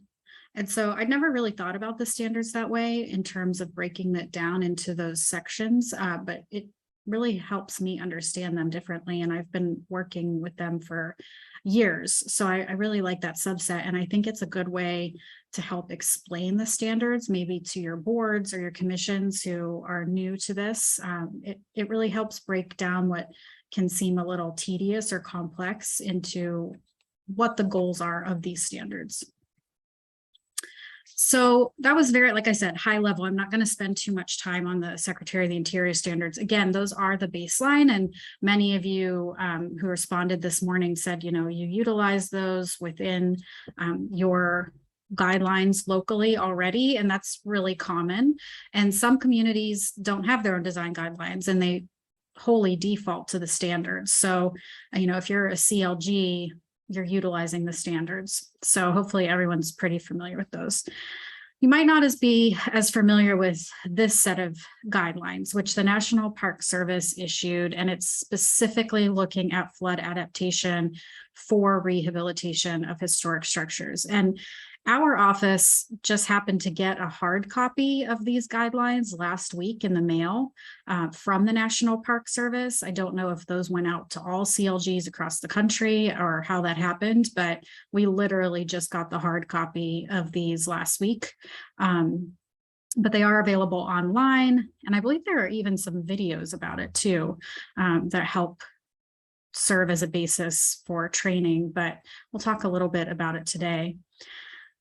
So again, this was a long-awaited document. I think those of us working in this space of historic preservation, and some of you in the meeting today might have run into this as well. Our communities were already experiencing challenges around flooding, storm events, et cetera, before there was any National Park Service or federal guidance on what to do.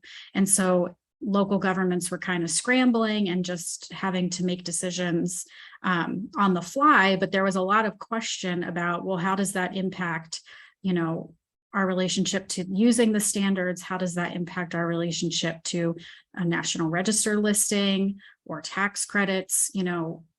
we were really waiting for this guidance from the federal government on how to accomplish this. So finally, these came out. They're really great.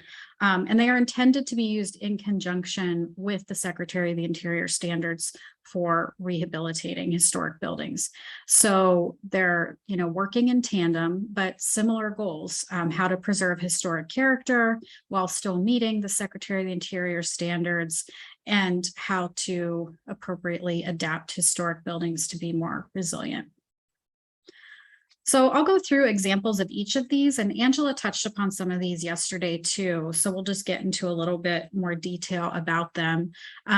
But these are kind of the high level topics that are addressed in this set of guidelines. So you have planning, temporary measures, site and landscape adaptations, utility protection, dry flood proofing, wet flood proofing, filling basements, elevation, vacating and adapting first floors, and then relocation. And Lisa mentioned some of these in her presentation on economics, in terms of what are the more common things. Like, for example, we saw elevation has really risen in prominence in terms of what's funded after an event, and even relocation being an option. So these are a variety of things you can do, and I will go through them with you. So planning, and we've talked a lot about this in the last day or so. This is where all the hazard mitigation plans come into effect. And it also can be more specific to preservation. So while we mentioned making sure you're at the table for all of those higher level planning exercises, there is work you can do related to historic preservation. That might be something like resilient heritage that was mentioned in St. Augustine, that was sort of a standalone project, or it might be that it's just part of being in the larger hazard mitigation planning processes. But in my opinion, that all falls under this planning directive.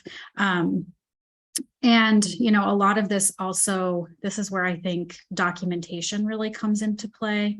So Lisa had mentioned, for example, the 3D scanning. That's an example of documentation that is happening in advance of an event. I would categorize all of that as planning exercises. So planning is really important, and that even just by attending this training today, I think you're all working within this rubric of planning. You're preparing yourself ahead of time. Temporary measures we talked about as well. Angela showed some really good examples of this yesterday in particular, but these are things that are deployed in the event of an incoming disaster. Particularly, these are flooding measures for flooding, but there might be temporary measures for wildfire, for example, as well. Maybe tornadoes too. These two pictures happen to be for flooding, but these are temporary measures. So these are things that are not up all of the time. Another example here in South Florida are hurricane shutters. Not everyone, hurricane shutters are not deployed all the time. They go up before an event. So that would be a temporary measure to protect a structure. And I included this picture on the right here. That's actually here in Miami at Vizcaya, which is one of our significant historic sites. And this is a product called Tiger Dam. And the company works with Vizcaya, and they were doing a demonstration, an event, they were practicing to make sure that their system was working how it was intended to. And so they invited a bunch of folks out to watch them deploy the Tiger Dam. And those can be very effective. Floodgates and shields, those are similar to what was in the prior picture too, but you can see on the right, for example, the brackets are there, but of course the floodgate is not up all of the time. And then you can see the type of floodgate there is installed on a temporary basis when it's needed. Site and landscape adaptations. The example that Lisa gave of the structure in St. Augustine that had a berm was a really good example of this adaptation measure, which is you're not necessarily doing anything to the structure itself, but you're modifying the site or the landscape around it. And the guidance is that, to the extent possible, you're trying to preserve the character and features of the historic site and its setting. But of course, the understanding is there probably is going to be some level of change but again, I'd say a key takeaway for all this is this is all a balance, right? We're trying to, just like the guidelines always have been, it's site specific. Not every property is going to necessarily have the same approach or application, but these are the goals and the guidance that you're looking at. So in this example, they're utilizing plantings for water absorption there in that berm, and that helps with stormwater and rain events. And then on the right, that's of course a beach. They're planting sea oats for shoreline stabilization. That would be a major buffer against incoming water events. This is another example of the city of Norfolk talking about retaining your rain. So that's stormwater measures are huge in terms of flood risk. Adequate stormwater management systems help protect a lot against flooding. Of course, conversely, bad stormwater or lack of stormwater is a huge impediment. And that is, in historic areas in particular that were designed without modern day stormwater systems, stormwater causes a lot of trouble. So these types of site and landscape adaptations can be really important.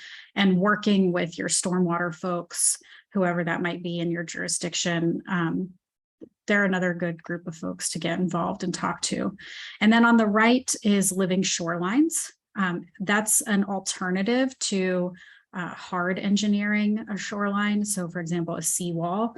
Living shorelines are something that are a lot more natural and can have a lot less impact to adjacent properties in particular too. So more communities are looking at exploring living shorelines for waterfront property.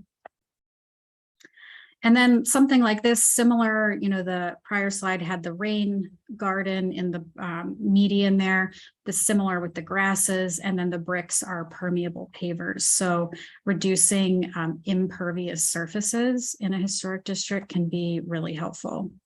And this is just an example of some more permeable paving. I will mention too, this type of thing, anything with site and landscape is a really good place to get your planning department involved and your zoning folks, because it might be that your community looks towards making some changes in your land development codes or regulations, for example, that really incentivize or require these types of site improvements. And then there's also, of course, installing earth berm, flood protection, which could be a levee or a berm. This might be really good to help protect a historic site and might be less intrusive than some other landscape adaptations. So that is another option. And this is just another representation of how a berm works and functions and could be integrated into a site like this example where, people are utilizing it. So it's not, it becomes part of the site rather than just a big wall, basically. Utility protection. So moving away from site and landscaping and moving into things that impact the building. This is really, really important, is making sure all of your utilities are addressed on the exterior of the building, which also translates to the interior. So here you see the HVAC system is elevated and it's screened there on the bottom. This is a really significant way to reduce basic impacts to utilities. Even if you're using generators, make sure generators are above flood level. And it's important to make sure that happens. And then also related to utilities on the interior, a building I worked with in Fernandina Beach, when they were doing a rehab, they elevated everything on the exterior, like the HVAC, but then everything on the inside was also elevated. So all of the mechanical equipment was going above the base flood level, as were all of the electrical things. So all outlets were kind of in the middle of the wall, but everything was above base flood. And that was really important in the rehab of that project, is making sure that all of the utilities are addressed. You can just see here some more elevation of units. And then like you might already have for design guidelines in your historic district, there's a screening measure. So of course, you know, in a historic district, we're trying to reduce the impact of some of this more modern equipment. And so here you can see not only were they elevated, but they're also screened. So here we're going to get into some terminology, dry flood proofing versus wet flood proofing. And the way to just think about it to keep it easy is dry flood proofing is sort of what it sounds like. The intent is to keep the building dry. So you're keeping the water out. And that is what dry flood proofing means when you hear that term of art in floodplain management. You're looking to keep water out of a structure. So this is a really important thing to take into account with historic buildings, in part because water's not getting into a structure. And so what that means is that water could be applying pressure to the outside of that structure. So that same building I mentioned in Fernandina Beach was a masonry building built of brick. It was the historic train depot, and it was determined that dry flood proofing would not work for that structure because the pressure of water against that building might have put it at more risk. And so in that case, dry flood proofing was not an option. So that's really important. And that's that first point, is evaluating the strength of walls and footings to make sure that this is even an option for a structure. I will also say, and I'll leave till the end to have conversation about it, but there are different rules with FEMA in terms of dry and wet flood proofing and what can and can't be used for residential properties versus non-residential or commercial property. Not everything is eligible for coming into compliance with FEMA codes on a residential structure. So that's something we can talk about at the end, because I myself always get a little bit confused about that. And just want to make sure everyone understands that that's a thing. So we can touch base on that at the end. But yeah, dry flood proofing is this type of thing where you're putting, you know, shields around the building, you're creating coatings, but again, keeping water out.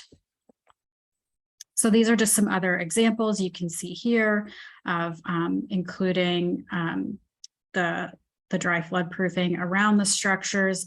And again, in terms of thinking about historic buildings, really similar guidance to how we approach the standards that we already utilize. You know, we're looking to make sure things like fasteners are concealed, that they're not altering the structure in any way that would be an irreversible damage to the building or the materials of the building. Building a low wall is an example. So that might, you know, help protect the building, but it's not necessarily impacting the building itself. You know, again, it's all the kind of same things we're used to looking at when we're utilizing the Secretary of the Interior standards. It's just applied to these other types of technologies. So these are also some examples of dry flood proofing on a commercial storefront. This one was rehabbed utilizing flood resistant materials. And then you have these concrete bulkheads where they can install door shields across the front. So that's an example of a material that would withstand water and pressure.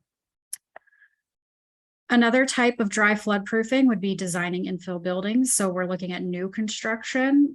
You know, they're designed to be dry flood proof from the beginning. So you can see here, the building was built at a higher elevation than maybe buildings around it.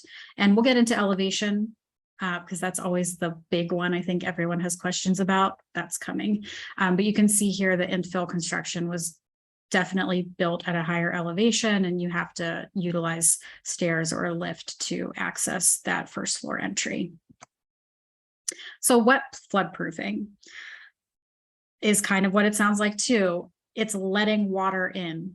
So this is a strategy for where dry flood proofing maybe is not an option.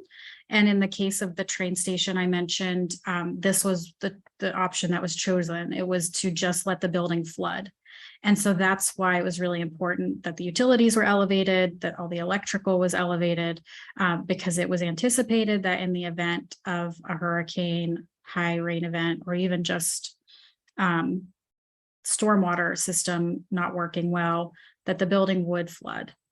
And that's okay. There are just things to do to be prepared. So again, this is an option where the building's been evaluated for what it can withstand in terms of water pressure or not. And then the option is for the building to flood. And in this case, there are things like flood vents that are utilized. We'll look at those in just a second. It's important to make sure there might need to be a pumping system to get rid of water. And then your materials inside, you also want to be thinking about that. So let's look. So this is where a flood vent is utilized to let water in. So you can see here on the left, this would be an instance where there is no flood venting, but the water is getting into the property anyways. And then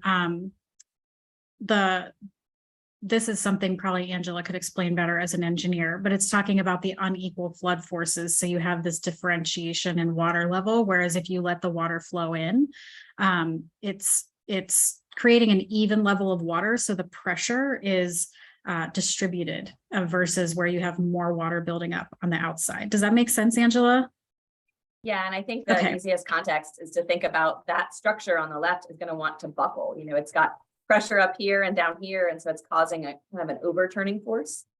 And we see buildings that are slab on grade actually become buoyant because of all the water outside and all of the air that trapped inside. Sometimes that pressure will actually cause, and we saw it in Fort Myers Beach, a lot of buildings were just like lifted up and floated away. You see that in a lot of floods. So equalizing pressure is what you want on the way. Great, thank you. So this is an example of why you would want something to flood, and that is okay. And here is an example of that. So on the left, you see here, I'm assuming this was built as a breakaway wall. So that's another terminology in flood construction. You literally are building walls designed to break so that water can flow through. And then here on the right, you see an example of a building that is elevated, and then it has basically vents built into the elevated portion of the foundation that would let water flow through underneath the structure too.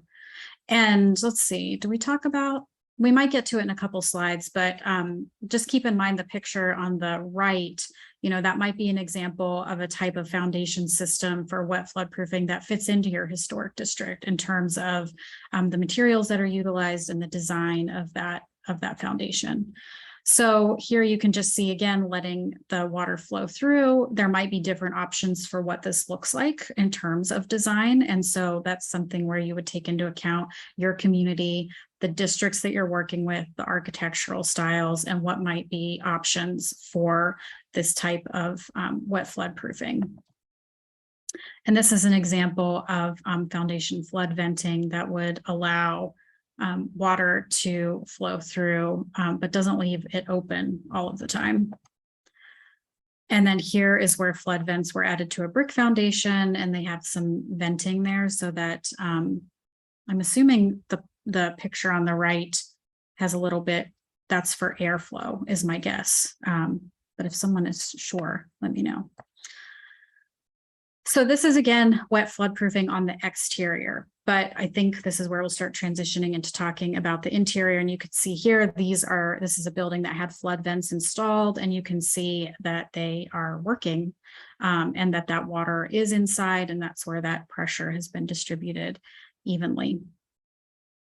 So that gets into the interior.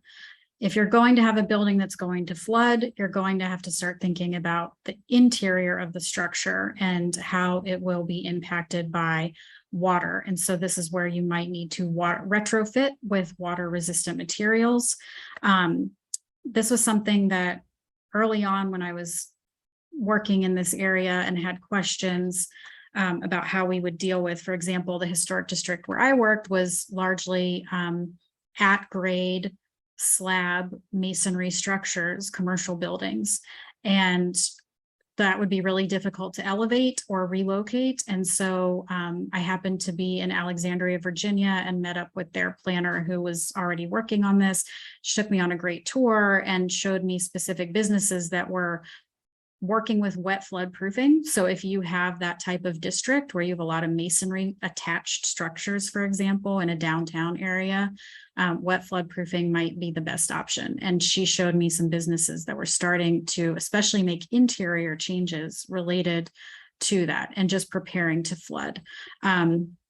So to the extent you can retain historic materials that are flood damage resistant, that's great. Remove non-historic finishes that would trap moisture and use substitute materials that are more protective of the interior. And again, elevating outlets, etc. Most of you probably aren't regulating your interiors as far as design review. And that's okay.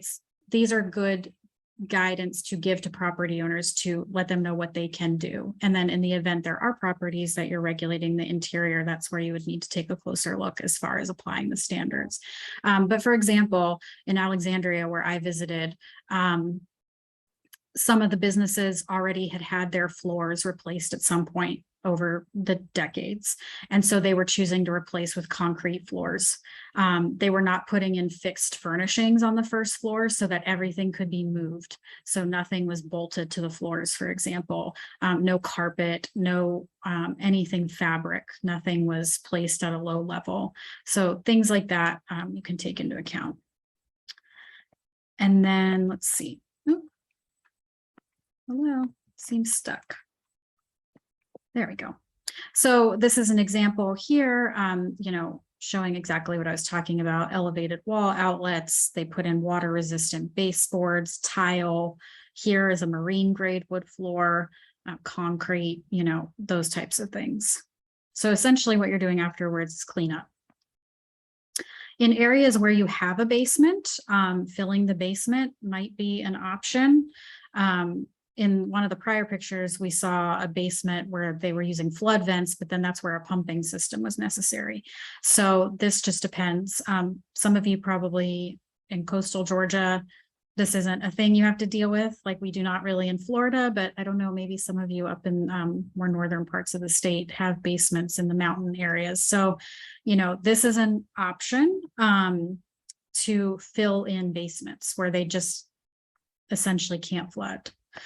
All right, elevation. So this is where a lot of people have the most questions. And I will say, this is also where that conversation around what can and can't be used on residential structures in terms of coming into compliance with FEMA codes really is an important conversation in historic districts, because by default, sometimes elevation is the best or only option where you can't use the other types of flood proofing.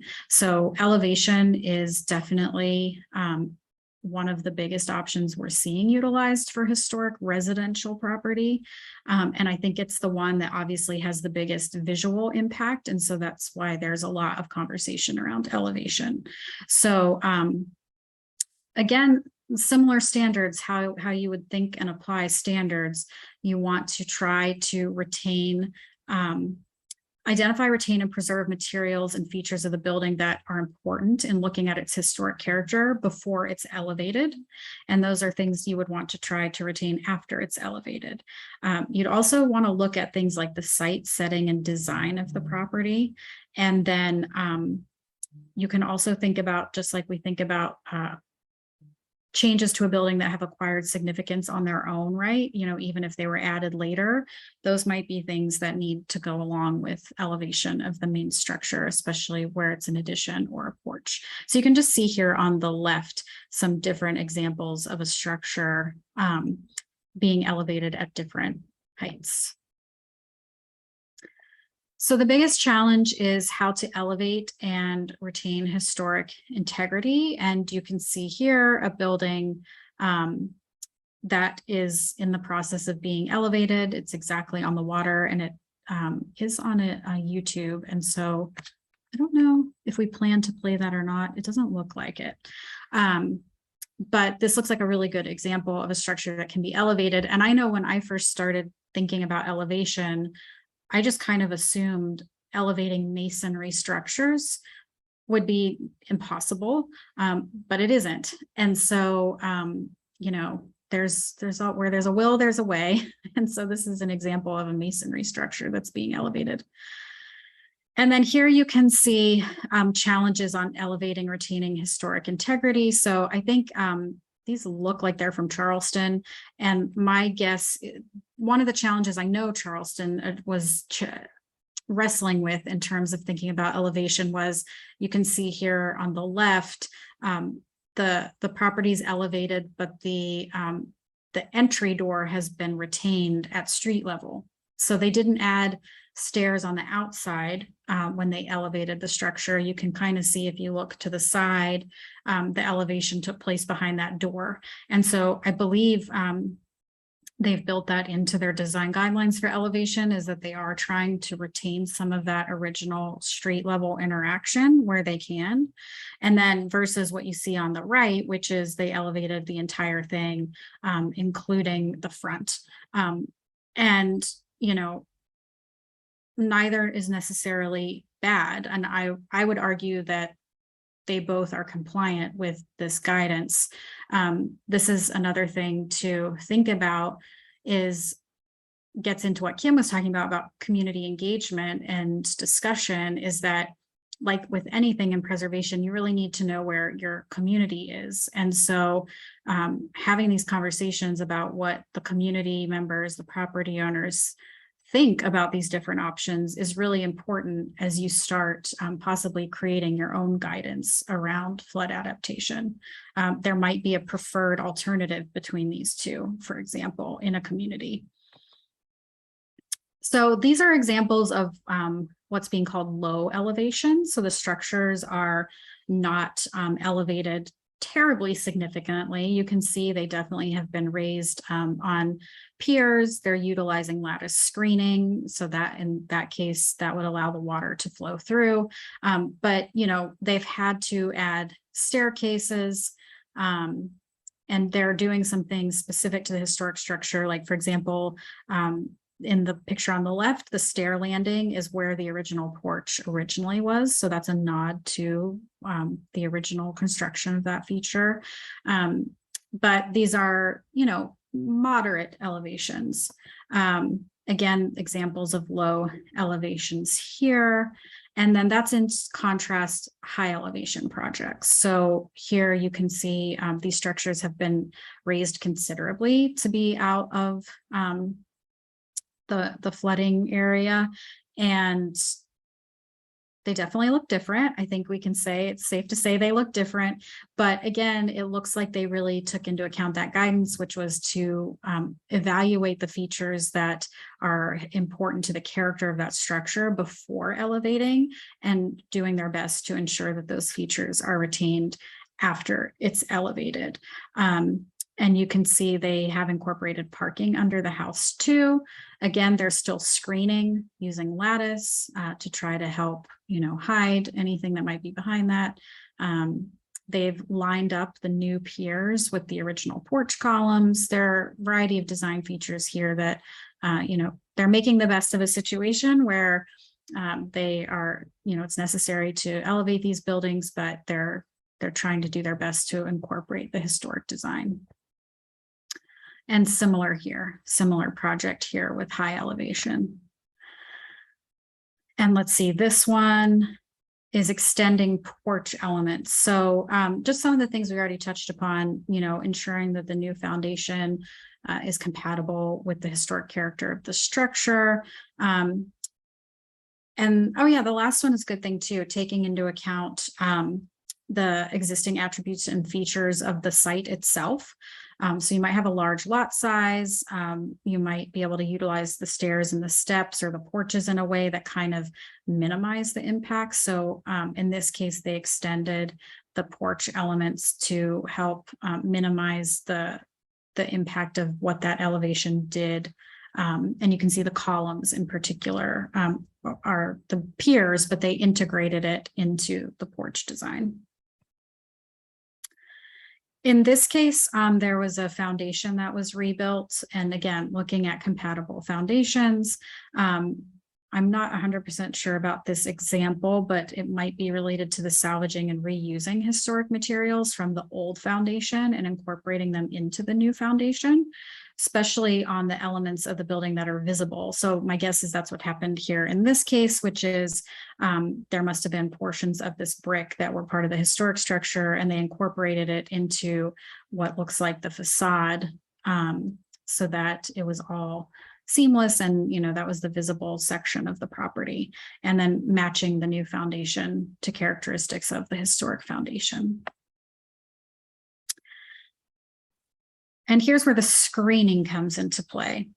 I think it's safe to say this is a big visual change to a structure, and screening is doing its best, but it's not necessarily fooling anybody. But it does help, especially where space underneath a high elevation project might be utilized for parking or storage or that kind of thing. So here the guidelines are to, think about creative design techniques that are minimizing the perception of that change in height and appearance. To the extent that that lattice work can create an illusion of a solid foundation, the one on the right is probably doing a pretty good job of that. And then the last one is creating an illusion of a shorter foundation in wood-clad buildings by lowering the transition point from visible foundation materials to siding. So I'm not sure if we have an example of that, but the screening is the point, and helping to try to visually minimize that significant change. Rebuilding and extending chimneys. This is a really good point, where a chimney is a significant feature on a historic building. So you can see here, both of these properties were elevated, but they also rebuilt the chimney to seamlessly blend in to that elevation. So it becomes a taller chimney, but it still retains its feature as an important historic character defining element of that building. And here you can see the same thing. Flood venting. This is, we looked at some couple examples of this earlier, but it's the same thing. It's this idea of wet flood proofing, which is you want to allow the water to flow. And in a lot of cases, our historic districts, especially residential properties, were already built with raised foundations, designed for airflow and that kind of thing. And in that sense, some of them might be already prepared for this, for flooding. They might not need to be elevated, but it's the same idea. When you elevate, you want to be able to have an open crawl space or area underneath the house that would allow the water to flow underneath it. And again, looking for compatible designs. Same here with if you're looking into utilizing flood venting, they could be decorative or made to fit in with the architectural style of the building. And then here, same thing, just some more guidance. Like I said, there's a lot of guidance on elevation because this is a really big topic. And so here you're looking to retain a visual connection of the building to the ground when there's an open foundation. Of course, you need to structurally use piers or posts that, of course, structurally support the building, but then also want to think about visual. So you want to make sure they're proportionate to what the building might need. And then, of course, using appropriate designs for screens. I think we've talked about that quite a bit. And here's just another example of an elevated structure that's had screening and the brick foundation piers installed. So the access, of course, is going to be a big deal when you're thinking about elevation. And of course, this would play into ADA accessibility as well. So that's another thing to think about, especially where you have buildings open to the public that require ADA access. But you might need to get creative with some of the staircases. It might look strange to have just one huge long staircase. Maybe not. Maybe that would be a better fit versus a staircase that's broken up with a landing. It's really going to depend on the style of the building, how much yard space they have available to incorporate the stairs. It's this, I think with the stairs in particular, that's where it's really going to come down to a site specific situation. There might be elevation changes on a piece of property, the topography is different. The stairs, I think, that's going to be something that will require some thought into how that's incorporated with elevations. So you can see here, these are just a couple of examples of how the stairs were changed to fit the property. Oh, hi, Marie. Hello. When you rejoined as host, it kicked me out of my presentation. I just got to reshare. Oh no, I'm so sorry. Can you make me a co-host again? Yes. Wasn't as seamless as I. You were just trying to sneak in. Yeah. Hello, everyone. Okay. You are Marie's now back. co-host. Thank you. No problem. So, yeah, this is an example where you can see they've chosen different options for the stairs, but that might be in part because of their setback requirements. So they only have so much land they can work with in that front yard before running into the setback. So that's something to take into account with elevation too. Oh, it's gotten stuck again. Here we go. And then here is where the ADA accessibility comes into account too. You have to think about how people are going to access the building once it's been elevated. So in that case, some of the guidance might apply, same as we look at this type of change to a property under the standards as they exist. Typically the guidance is to have the ramps placed to the side or rear of a structure. Same with any requirement to install an elevator or a lift. That is the similar guidance that they offer here. And of course, if you're including a lift, you'd also want to be thinking about those utility issues because lifts are going to require electricity. So that adds a little bit of a layer of a complication there. But then they also recommend, you can screen these types of additions in the event that they have to be on a more visible location. So you can see here an example of a chairlift that was included in an elevated structure. I would raise the question here about the electrical, but that's above my knowledge level of how that would work. But you can see here, it's added pretty unobtrusively to the structure. And same thing here too, the lift that was added to this structure, it's on a secondary elevation. It doesn't stand out too much, but it's still meeting the needs of that property and the people using it. And then this is just an example of, we mentioned where there's a high elevation project and there's the option to have parking underneath, similar to how you probably look at infill construction, for example, in a historic district. Typically, it's not recommended to have parking or garages in the front.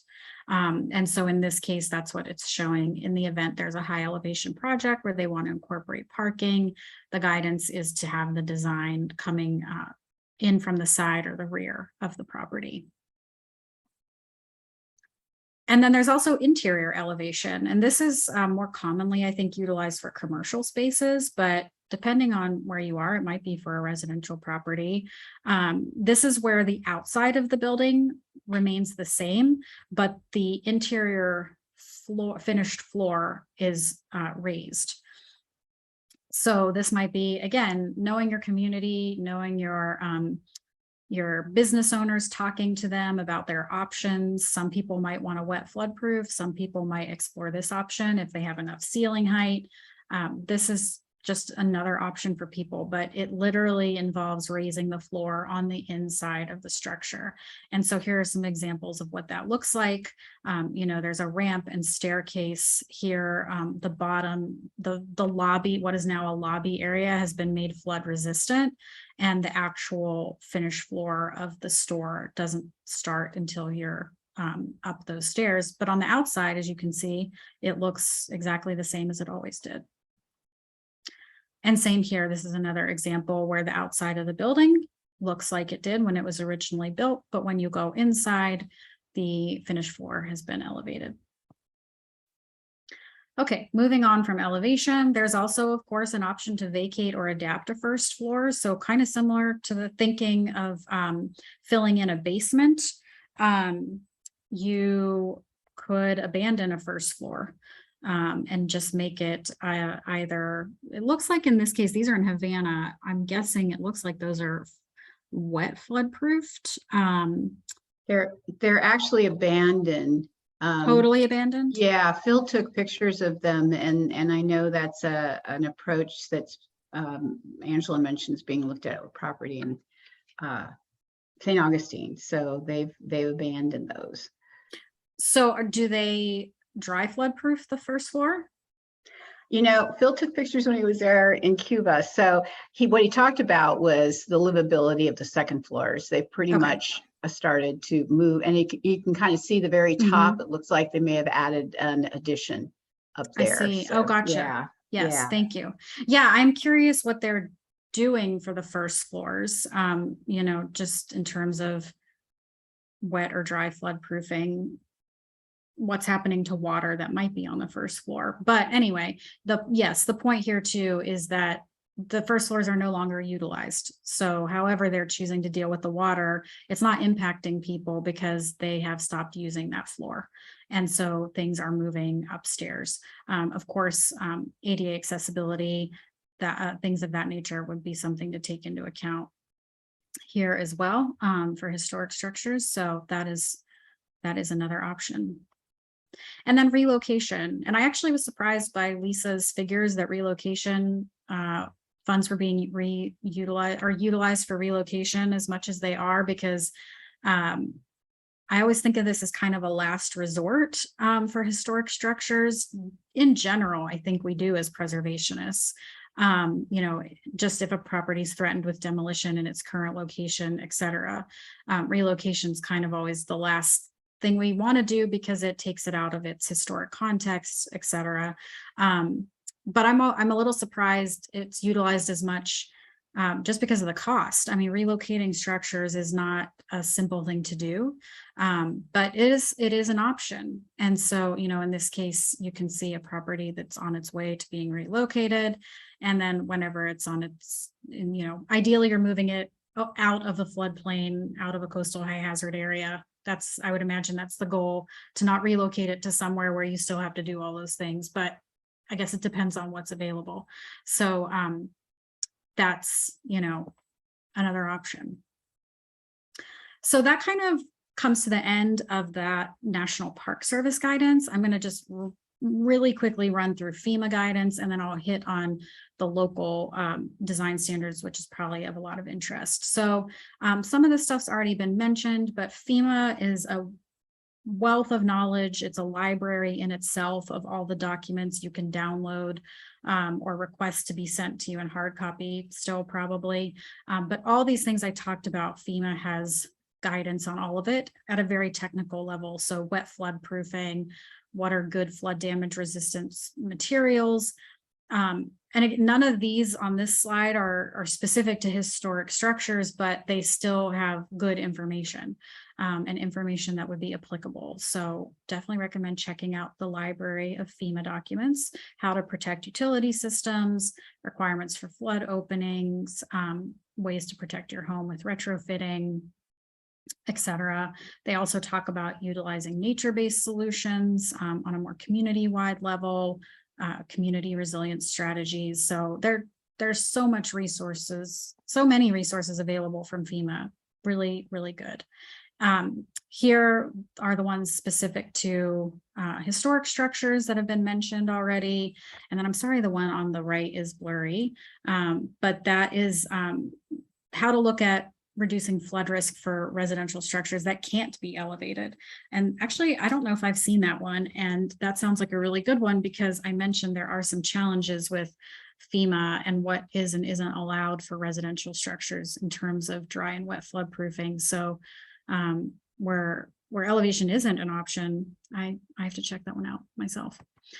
So state guidance too, I'm not aware that Georgia has done this type of project yet, but in good news, there are other states that have.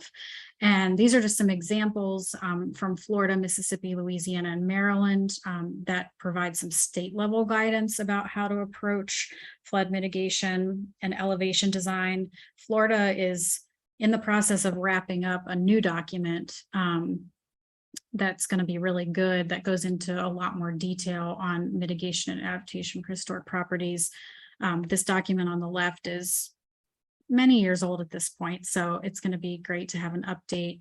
But yeah, but all these documents are really good, and those of us in Florida were utilizing some of these. For example, Louisiana's has been out for a while, so has Mississippi's, and so, you know, before the National Park Service guidance, before Florida was getting updated guidance, we were looking at these other states and what they were recommending. So definitely recommend checking those out. And then wrapping up with local guidance. So I'm just going to touch upon the fact that local governments are doing their own design guidelines specifically for flood adaptation. So I won't go through detailed examples of what's in these design guidelines because they really incorporate everything I went through with the National Park Service. I mean, it's the same strategies. It's just how local governments are choosing to apply them at their community level. And so that's where, again, that engagement piece is really important. But these are just some examples from Nantucket, Miami Beach, Baltimore, specific local sets of design guidelines for addressing these issues. And they look something like this. So these are examples from Charleston. St. Augustine has their own, and again, the Miami Beach, but they are, they get into detail about these different mitigation strategies we've just gone over and how to apply them locally. So utilizing, you know, photos from the community, using specific examples of the architectural styles that are found in the community. They're just drilling down that federal guidance into, you know, a local application. And I just wanted to mention too, the examples here that I just gave are basically separate sets of design guidelines that are utilized in conjunction with the regular design guidelines and the Secretary of the Interior standards. But I'm just giving a shout out to where I work for doing just a little bit differently. We just updated our design guidelines here. They were approved by our Board of County Commissioners earlier this year. And instead of doing separate design guidelines, we just incorporated resiliency into our entire design guideline document. So we don't have a separate set of guidance for how to deal with flood adaptation. It is built into our main design guidelines document. And so we do have a separate chapter specifically on resilience and strategies for buildings. You'll see a bunch of the things we've gone over there, but then we also build it into each piece of the document. So when we're going over the architectural styles, one of the things that's discussed is resilience challenges for that specific architectural style.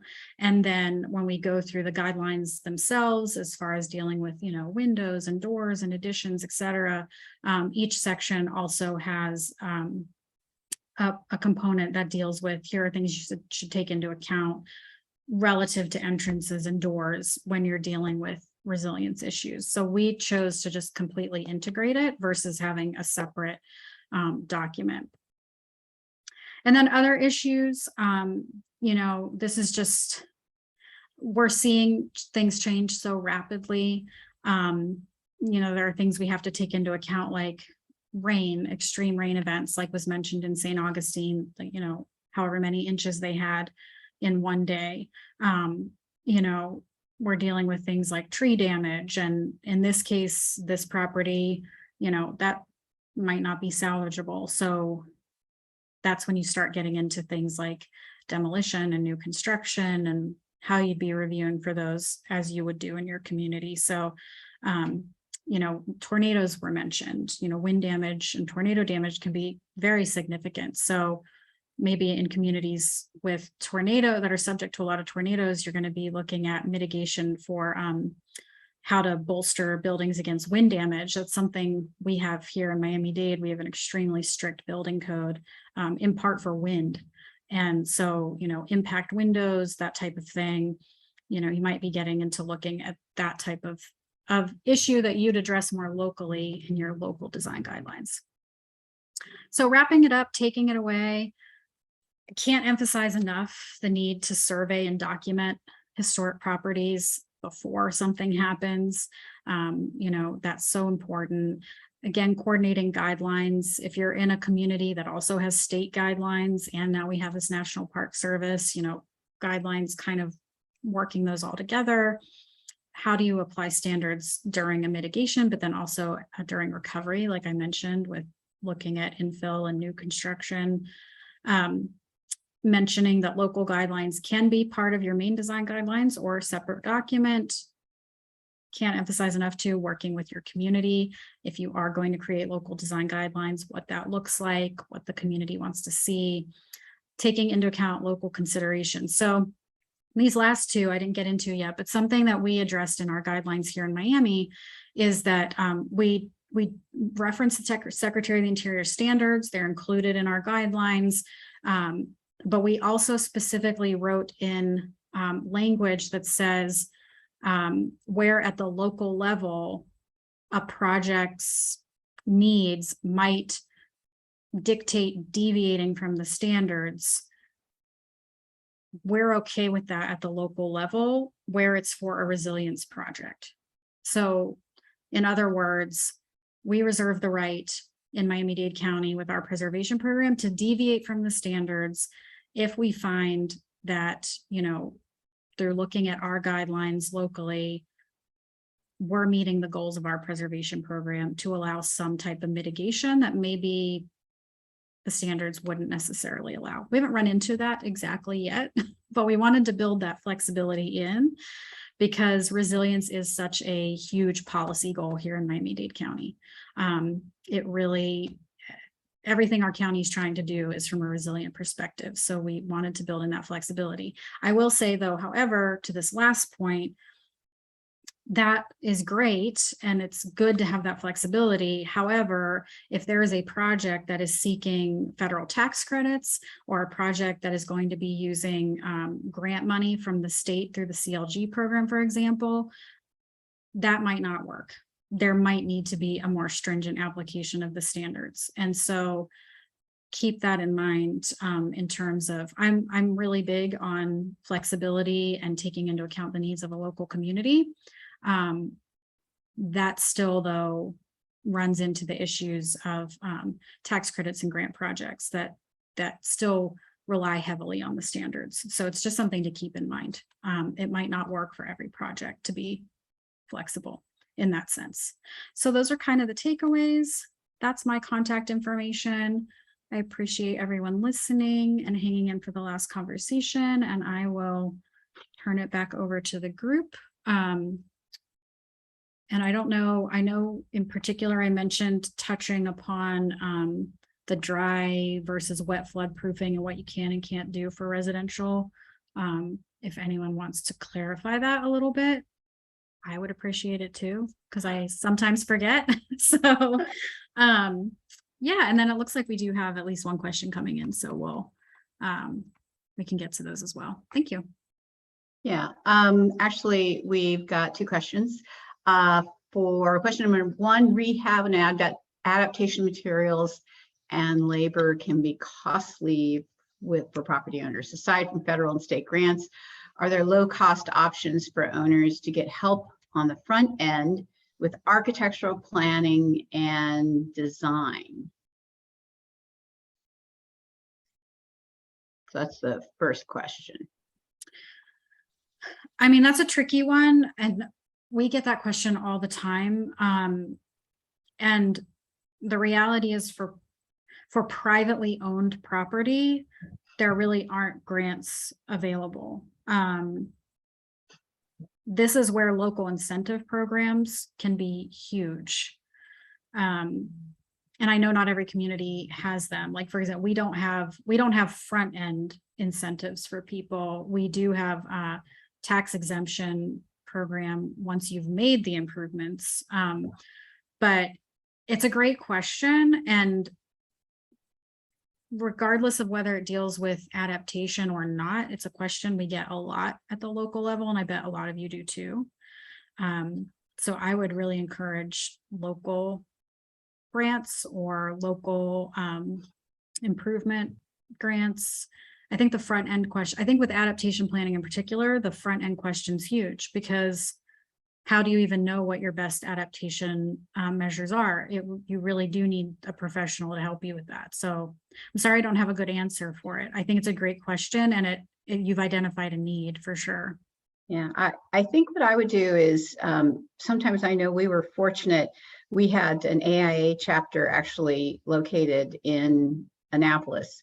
So we actually did have some architects that appreciated the challenge of trying to look at a property. And we were fortunate to have on our consulting team as a volunteer, an architect. So he did a couple of preliminary assessments of a few different properties and actually came up with some interesting layered approaches.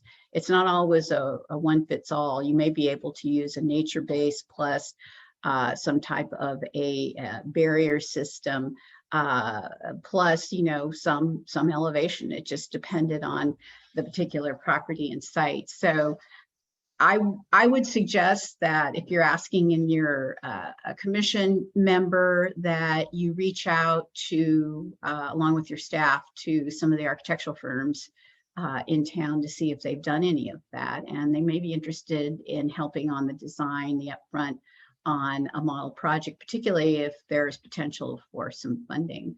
And then in terms of the standard categories, mentioned earlier in the presentation, we'll have a copy of the presentation, so you'll be able to get that, but you can also find a copy of the standards online, and that is via the National Park Service site, but I'm sure you can also find it if you go to the Georgia Historic Preservation Office site, because there's always a resource list on all of the websites.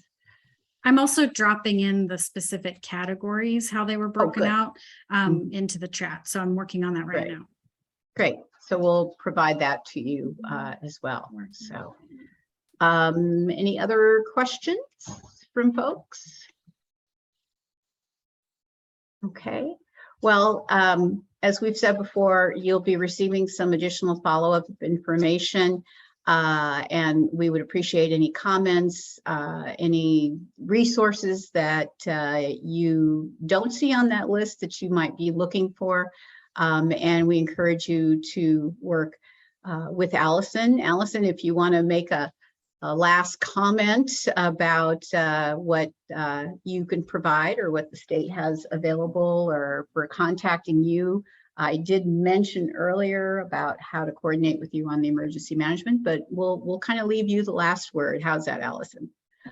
That sounds great. Thanks so much, Lisa. And thanks to everybody for sticking through the training. And we really appreciate our trainers and all the fantastic information you provided. And we at SHPO we have a wealth of resources.